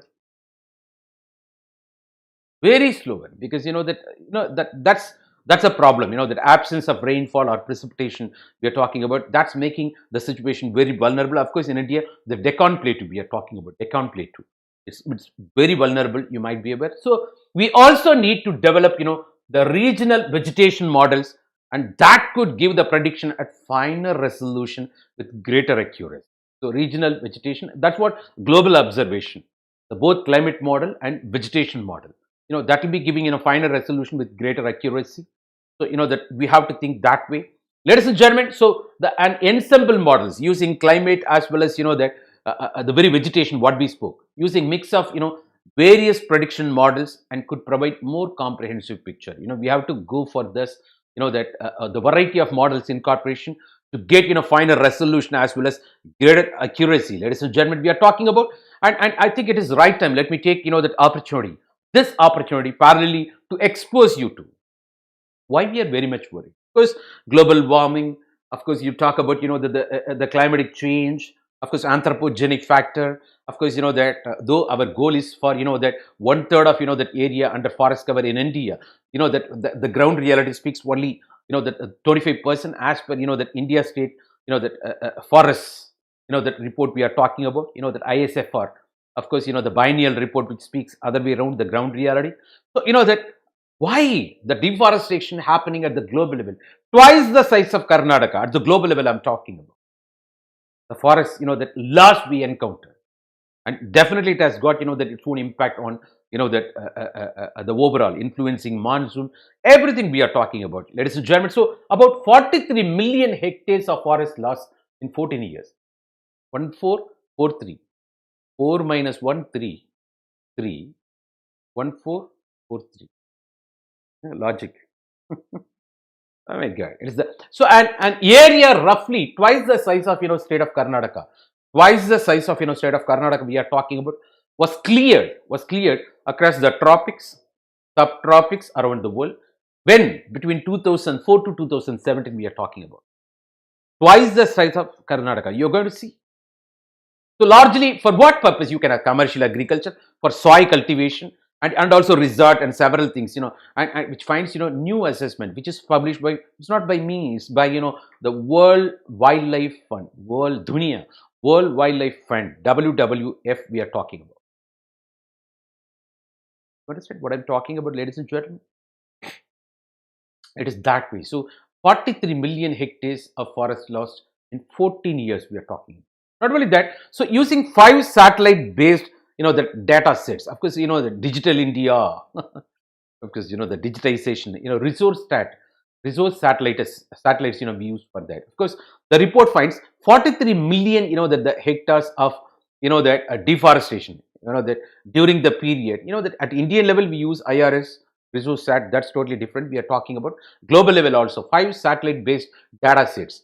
The reports of 43 million hectares of deforestation during the period, of course, in 14 years. Nearly 2/3 of the loss occurred in where? Which continent? The Latin America. Huh? That way, Latin America we are talking about, ladies and gentlemen. It is that way. So the report also looks at the state of forests and causes of deforestation in 24 active deforestation fronts. They have located hotspots which account for overall, especially we are talking about, which accounts for the over half of all tropical and subtropical deforestation. 24 active deforestation fronts that occurred over the 14 years. 43 million hectares lost in 14 years. The 24 active deforestation fronts, majority that you witness in the Latin America, the Amazon forest. Several BBC news, that the documents came about that, how the forest clearance. I'm going to show photographs, don't worry. So the report, that lays out a series of actions to address deforestation, including policy measures by governments, and also the responsibility on the part of the companies when it comes to exploitation, and these range from commodity sourcing policies to recognize indigenous and local communities, the land rights, the forest people, forest dwellers, It is that way, that we all stakeholders should come together for this particular purpose. That we should feel responsible. We should be sensitive to this. 43 million hectares in 14 years lost. Global level, we are talking about twice the size of Karnataka. So this is according to World Wildlife Fund we are talking about, ladies and gentlemen. And also, this is how, see how, in the middle of the forest, you see the clearance, the deforestation, that for palm oil production. This is in Indonesia, Sumatra Islands. Sumatra, Java, right? Indonesian islands. Of course, that the Indonesia is otherwise called an archipelago. That more than 1,000 islands you witness there. It is that way, that yeah. So that, of course, that atheistic nation, largest Muslims in the world. You see Indonesia, it's our neighborhood, Southeast Asian country. Of course, the palm oil production for which, how Sumatra Island. You just see how the extent to which. Oh my God, it is that way. So the report title, that deforestation fronts, drivers and responses in a changing world, looks at the state of forest and causes of deforestation. Of course, as we spoke, that earlier, what is that? 24 active deforestation fronts we are talking about, which account, for overall, that over half of, all tropical and subtropical deforestation. So tropical region and subtropical deforestation, for which, the 24 active deforestation fronts. So this is based on the report. What is that? Deforestation fronts, drivers and responses in changing world. Another report we are talking about. That occurred, what is that? 43 million hectares of forest cover we lost in the short span of time. What is that? 14, that years we are talking about. That twice the size of, the Karnataka, if you want to imagine. That way, ladies and gentlemen, see how this particular portion, how see the same area, the neighborhood. Oh my God. So, the World Wildlife Fund, that identified, that these deforestation fronts based on likelihood that these areas would experience high rates of forest loss. That between 2010 to 2030, we become more vigorous. Selling of land, selling of forest. Of course, we are living in the world. The public sector disinvestments, the economic reforms, capitalistic economy, where role of private players is crucial. Of course, laissez-faire, Adam Smith. That's what, the policy of the government. The government is no more controlling the economy, rather facilitating the economy. Their business is to take care of, welfare measures, not to do business. That's what their argument. But of course, that it's that the resources meant for the people, are we selling there? Are we compromising? There comes another question. So it is that way, that then anthropogenic factor, the human interference, we are talking about, that goes against forest policy. That ultimately, that makes our situation miserable, we are talking about. So these areas would experience high rates of forest loss between 2010, 2030. The irresponsible consumption or need versus greed, the imbalances we are talking about. The economic development compromising the environmental sustainability. That goes against section of the population part of forest tribal people also we are talking about. So these include, that 9 forest areas in the Latin America and 8 in Africa, 7 in Asia and Oceania. Let's see. So 9, 8, 7. Latin America, Africa, Asia. That portion, this portion, and of course, Asia and Oceania. Latin America, Africa, Asia, come Oceania. 9, 8. Because, ladies and gentlemen, it's that, I want you to visualize everything. The picture memory, that picture speaks more than 1,000. Of course, that I want you to connect with it, your logical connectivity. Of course, you can. Whenever you go through any stuff, that sits with your map. It is that way. So, drone view of, that this particular thing, what is it? You can ask me, Chiquitano. You talk about, Chiquitano, that the forest recently deforested on the edge of Bolivian Amazon, Latin America, that Amazon forest, the great forest. The edge of Bolivia, the country, Bolivian Amazon for soy production. So this particular forest called Chiquitano forest.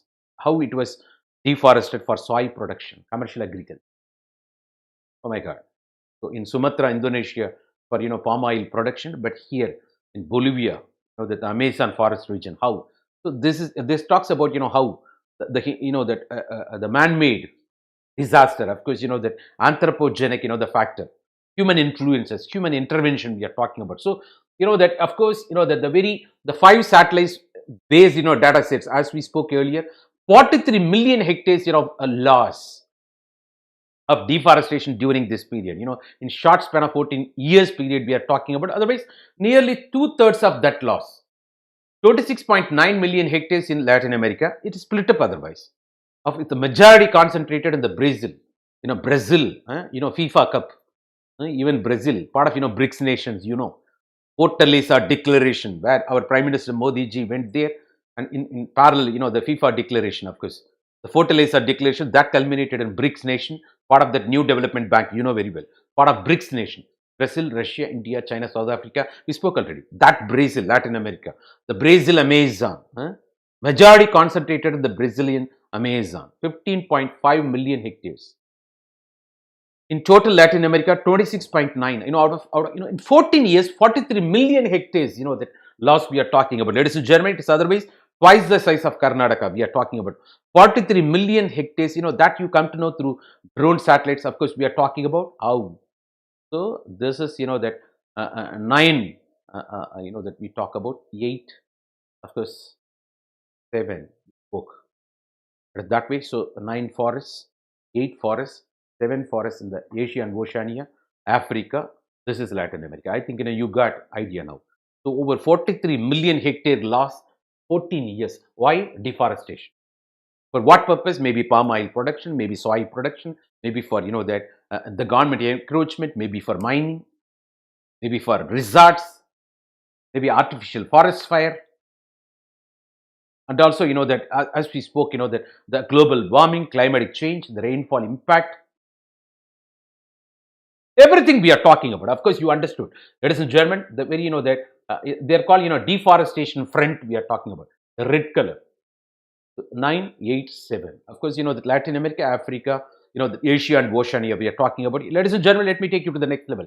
So, the Indonesia, you talk about Borneo, the Borneo deforestation front we are talking about, ranked second in terms of the extent of the forest loss. That hitherto we spoke, the 43 million hectares split up otherwise. As we spoke, that Latin America, Africa, Asia and Oceania sharing that split up we are talking about. So the very Borneo, that deforestation, 5.8 million hectares, and Grand Chaco, that of course 5.2 million. The Brazilian, that Cerrado, 3 million, and Sumatra, Sumatra Java Islands, Indonesia, and Bolivian lowlands, and New Guinea, Papua New Guinea, that region. Of course, you talk about, and Myanmar, 1 million hectares. So this is all deforestation. We are talking about 43 million hectares lost in 14 years. The split up we are speaking, cutting across Latin America, which houses 23 million hectares lost. Then followed by, the very Africa, then Asia and Oceania. The split up we are talking about. That in the short span of time, 14 years we are talking about, twice the size of Karnataka we spoke. So this is how, that we are assessing. Think globally, act locally. Then what about India's forest? There comes another question. Because how do we withstand the climate change? Of course, in Deccan Plateau, we are vulnerable. That's depending on rainfall also, we spoke at length.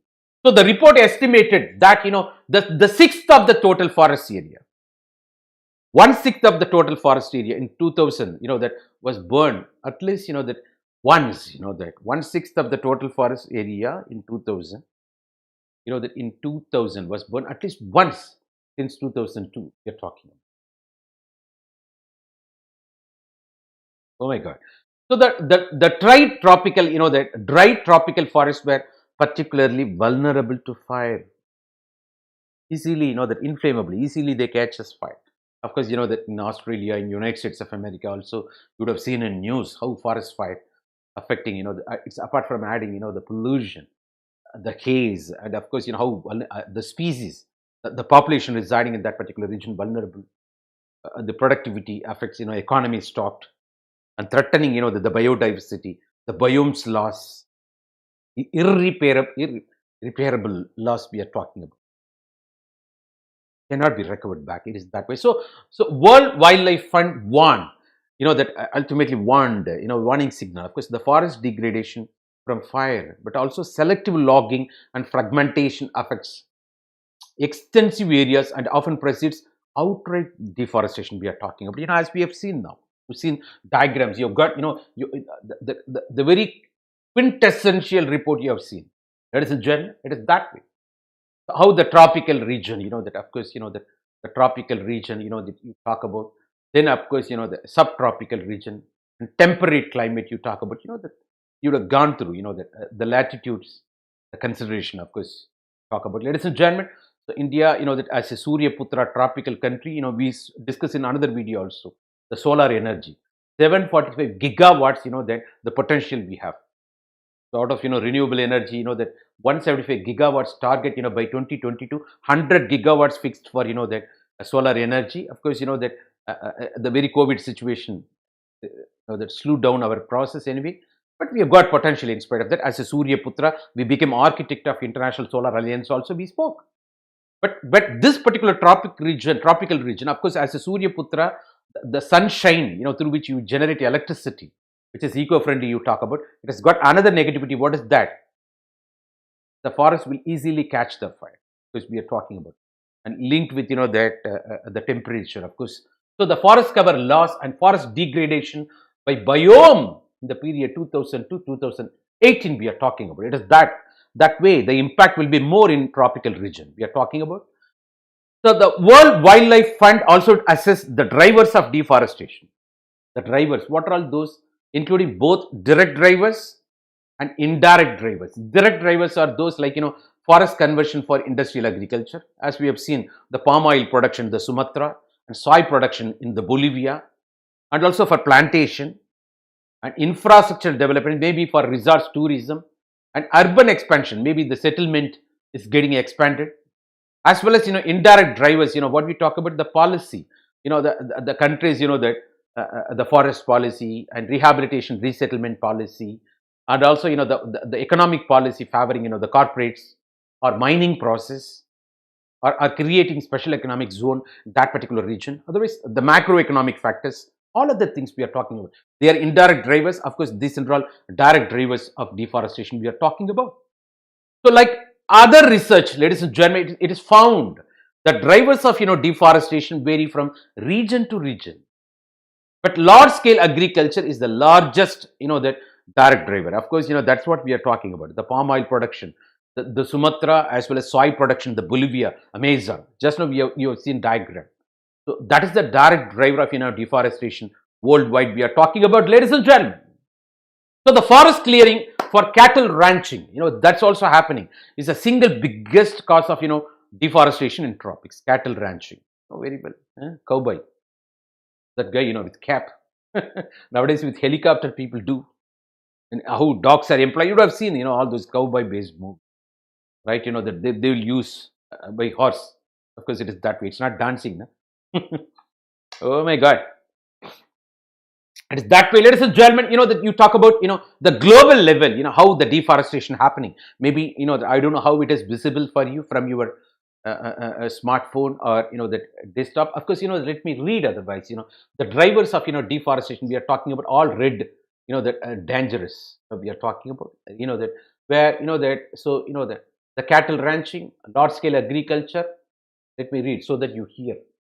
And also, that the agriculture farming, and that tree plantation, large scale, that logging, that for some other purposes, and small scale, the timber works you're talking about, and firewood, that we are talking about, and mining and transport infrastructure we are talking about, hydroelectric part. Why? Even interlinking of rivers, that's what we reported. Ken Bedwa project, linking between, the Madhya Pradesh, Uttar Pradesh, where, tiger projects ultimately. The tiger reserves getting affected because of that. So that's also all developmental projects also, that putting us in vulnerable situations we're talking about, and expansion, urban population and forest fire. So all these factors, the deforestation at the global level we are talking about, the variety of things, maybe, that you look at very closer, the very closer, but, the diagrams, that may be very, very simpler here. You got the idea, fair idea. As I said, the vulnerable continents, Latin America, Africa, as well as Asia and Oceania. You know the well. So direct drivers, indirect drivers, government policies. Direct drivers, of course, we spoke for agriculture. That forest-based agriculture. So the report lays out a series of actions to address deforestation.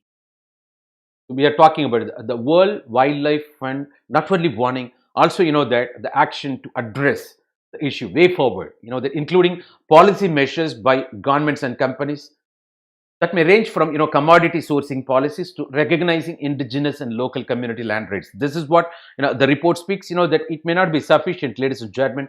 Let me take you to the way forward. What is that? This is what, of course, the Marco Lambertini, the director general of that the very World Wildlife Fund we are talking about. Of course, the director general of that World Wildlife Fund International. It is he who speaks that other way around, suggesting the way forward. What we spoke, the idea. But let me speak his own words so that it reaches you. That's from that a creamy person meant for that particular organization. So the World Wildlife Fund International Director General Marco Lambertini. What is that? So he says we know what has to be done. It's not that you don't know anything. It's not knowing the stuff, doing the stuff. Knowing is not doing. That's what the difference between that Socrates and Plato on the one hand, Aristotle on the other. Knowledge is virtue. Knowing is doing. Socrates and that Plato, that they combine together is doing. But Aristotle says knowing is not doing. Knowing that you have to apply. But we know what to be done, but are we doing it? So most of the problems in the world, not because of the violence of the worst people, but silence of the good people. Because inaction is the action nowadays. Complacency. Maybe that less care or indifferent attitude, lack of sensitivity. That's a problem, that we have to attack that, the mindset of the people. So what is that? We know what has to be done. What are all those? Protect critical biodiversity areas and sustainably manage the forests and halt deforestation and restore the forest landscapes and recognize and protect the tenure of that rights of indigenous people, of course the tribal people, forest people, and also the fringe, the tribal communities, the local communities you talk about, and support local people to build sustainably, that the livelihood, sustainable livelihoods, and enhance the landscape, the governance we're talking about, and transform our economies, and also the food and financial systems to better account for the value of nature.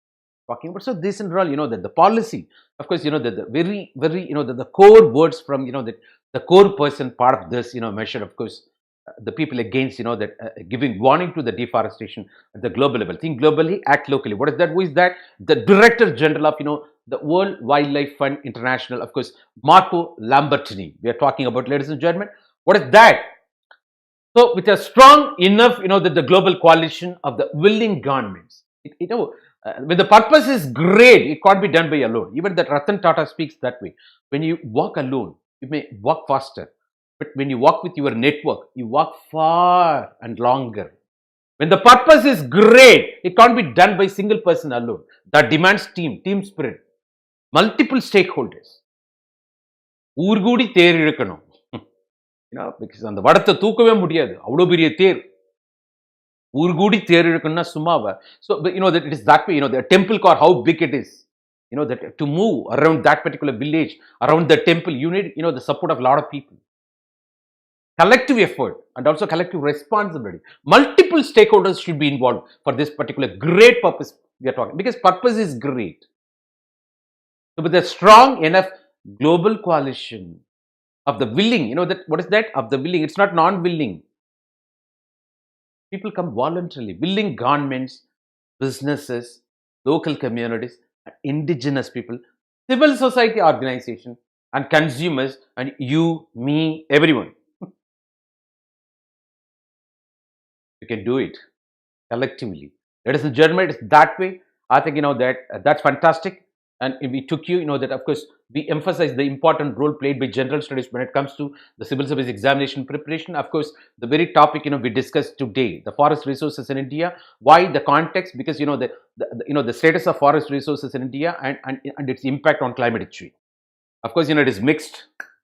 The wetter region, the areas receiving rainfall, more rainfall, of course, that least vulnerable, but whereas, Deccan Plateau, more vulnerable. And several research, we mentioned what is that, the IIT Kharagpur and Indian Institute of Science, Bangalore, and also, that the Forest Research Institute, Dehradun, and also, biodiversity conservation, that the very, that the magazine journal we are talking about, and also the wildlife, the World Wildlife Fund, that, and I was warning, and including, the solution by the Director General, of course, that, that we are talking about, Lambertini.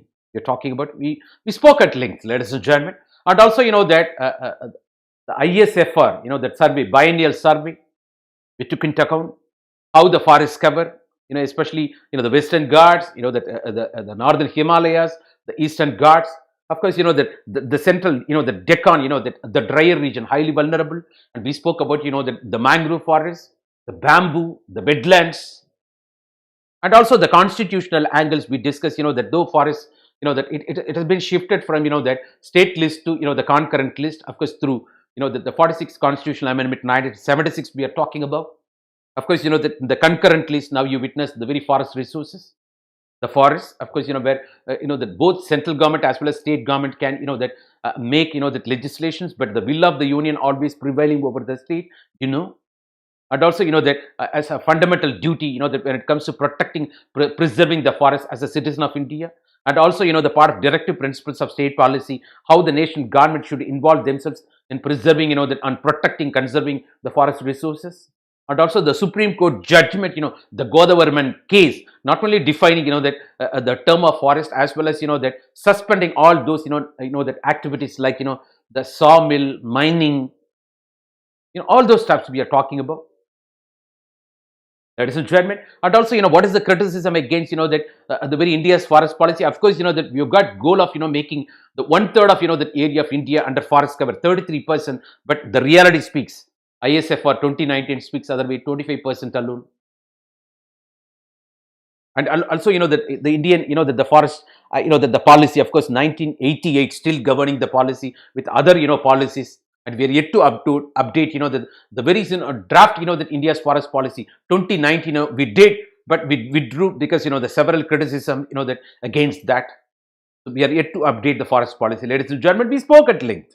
We took into account, also took you to the global level, deforestation, and you have to understand the importance of, the forest, importance of the forest, and especially, that what it's only the precipitation as a factor taken into account to assess. That's what the principal conservator of forests, Bangalore, the Jagmohan, that Sharma speaks that way. The other factors like temperature, soil, and anthropogenic influence not taken into account. And the ensemble models, of course, the climatic model, vegetation model, that's what global observation, that speaks other way around. Ladies and gentlemen, so we took you, I think, to flavor. It's my humble attempt, ladies and gentlemen, with the blessings of the God. This is your foundation, of course. And we can speak several things, that, but somewhere I have to restrict. So, ladies and gentlemen, and we will also discuss many more topics, like this, and part of, that your domain, 250 domains when it comes to general studies, of course, very well. The general studies, which is capable of, taking you to the tune of, that around 1,200 marks out of 2025. With that, you can become All India topper alone. All India topper also. This is, that apart from your score in optional as well as interview score, I'm saying. Ladies and gentlemen, appreciating your participation and passions. Hope I would have made your time worthwhile, and that let me also see that some of the people that who's, of course, that I understand, ladies and gentlemen. Yeah, that's fantastic, ladies and gentlemen. I appreciate. Good morning, everybody. Appreciating your participation and as well as that your involvement, the sincerity. I appreciate. Let's meet tomorrow same time with another topic. You can also meet me today, especially by 6 o'clock in the platform for a different topic. Ladies and gentlemen, let me take you there. Appreciate once again, ladies and gentlemen. This is Success Sampath, part of Unacademy. Welcoming you to Unacademy once again. No pain, no gain. I'm not talking about hard work. I'm talking about smart work. For that, you have to understand the process or rules of the game. That demands, your participation. That Learning is a fun, ladies and gentlemen. That don't stress yourself. That demands plan. If we fail to plan, we plan for our failure. Please plan properly. Well begun is often, ladies and gentlemen. So we are there, part of an academy, as a team to support you so that you become officer or leader in your own capacity. Appreciating your participation once again, ladies and gentlemen. This is success, Sampath. And before going there, of course, you have to discuss about the resources. What is that? The editorials of Hindu and Indian Express, and that big picture, like programs, part of Lok Sabha, Rajya Sabha TV debates, even NDTV, some programs, debates like We the People, all those stuffs, and also that the very BBC, that Hot Talk India, of course, the World This Week, like programs, and also that get the support of commercial guides, and also that NCRT's, the reference text we are talking about, even the Hindu Indian Express guest columns, the subject matter experts, that articles you please go through. This is apart from the Press Information Bureau, Yojana, Kurukshetra, and also the Frontline. Ladies and gentlemen, that's more than sufficient. To get more, of course, when we say general studies, 70% dynamic portion current affairs, 30% static portion that you can meet with NCRT textbooks. You understand? Ladies and gentlemen, appreciate your participation once again. Please use this referral ID, say success, to avoid maximum 10% discount. Ladies and gentlemen, let me emphasize one more point. It is not outside in. Live up to the moment. Everything is inside. And live up to the moment. Why? That it's don't worry about the past. Don't have anxiety about the future. Live up to the moment. Do justice for every second. If every second is right, every minute is right. And 60 minutes are right, 1 hour is right.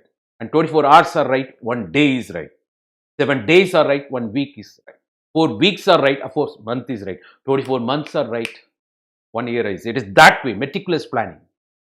If you start respecting the time will start respecting you, ladies and gentlemen. So don't worry about the past or fear about the future. Live up to the moment. Enjoy, but focus on what you do. Be conscious about your that agenda, because that that porali in manandali, of course, that like warrior mindset, that don't compromise, ladies and gentlemen. I'm pretty sure. So it's just beginning. Becoming IAS IPS officer is a just beginning. What you are going to do there, having become officer, that counts a lot. I don't want you to be part of those guys gone to the state of oblivion by accepting bribe, otherwise that practical nuances. I want you to that but no one is above the system, I understand, but you can make difference. But you can make difference in the lives of so many people, because there are a lot of leaders without titles. I want you to join that particular club. Appreciating you. All the very best, ladies and gentlemen. Let's meet tomorrow, and before that, today evening 6 o'clock, we can meet in the platform also for another topic, of course. Ladies and gentlemen, thank you so much for your participation. This is Success, Sampath. Bye bye. Of course, that, and have a the rest of the day fantastic day. Thank you so much, everyone. Thank you.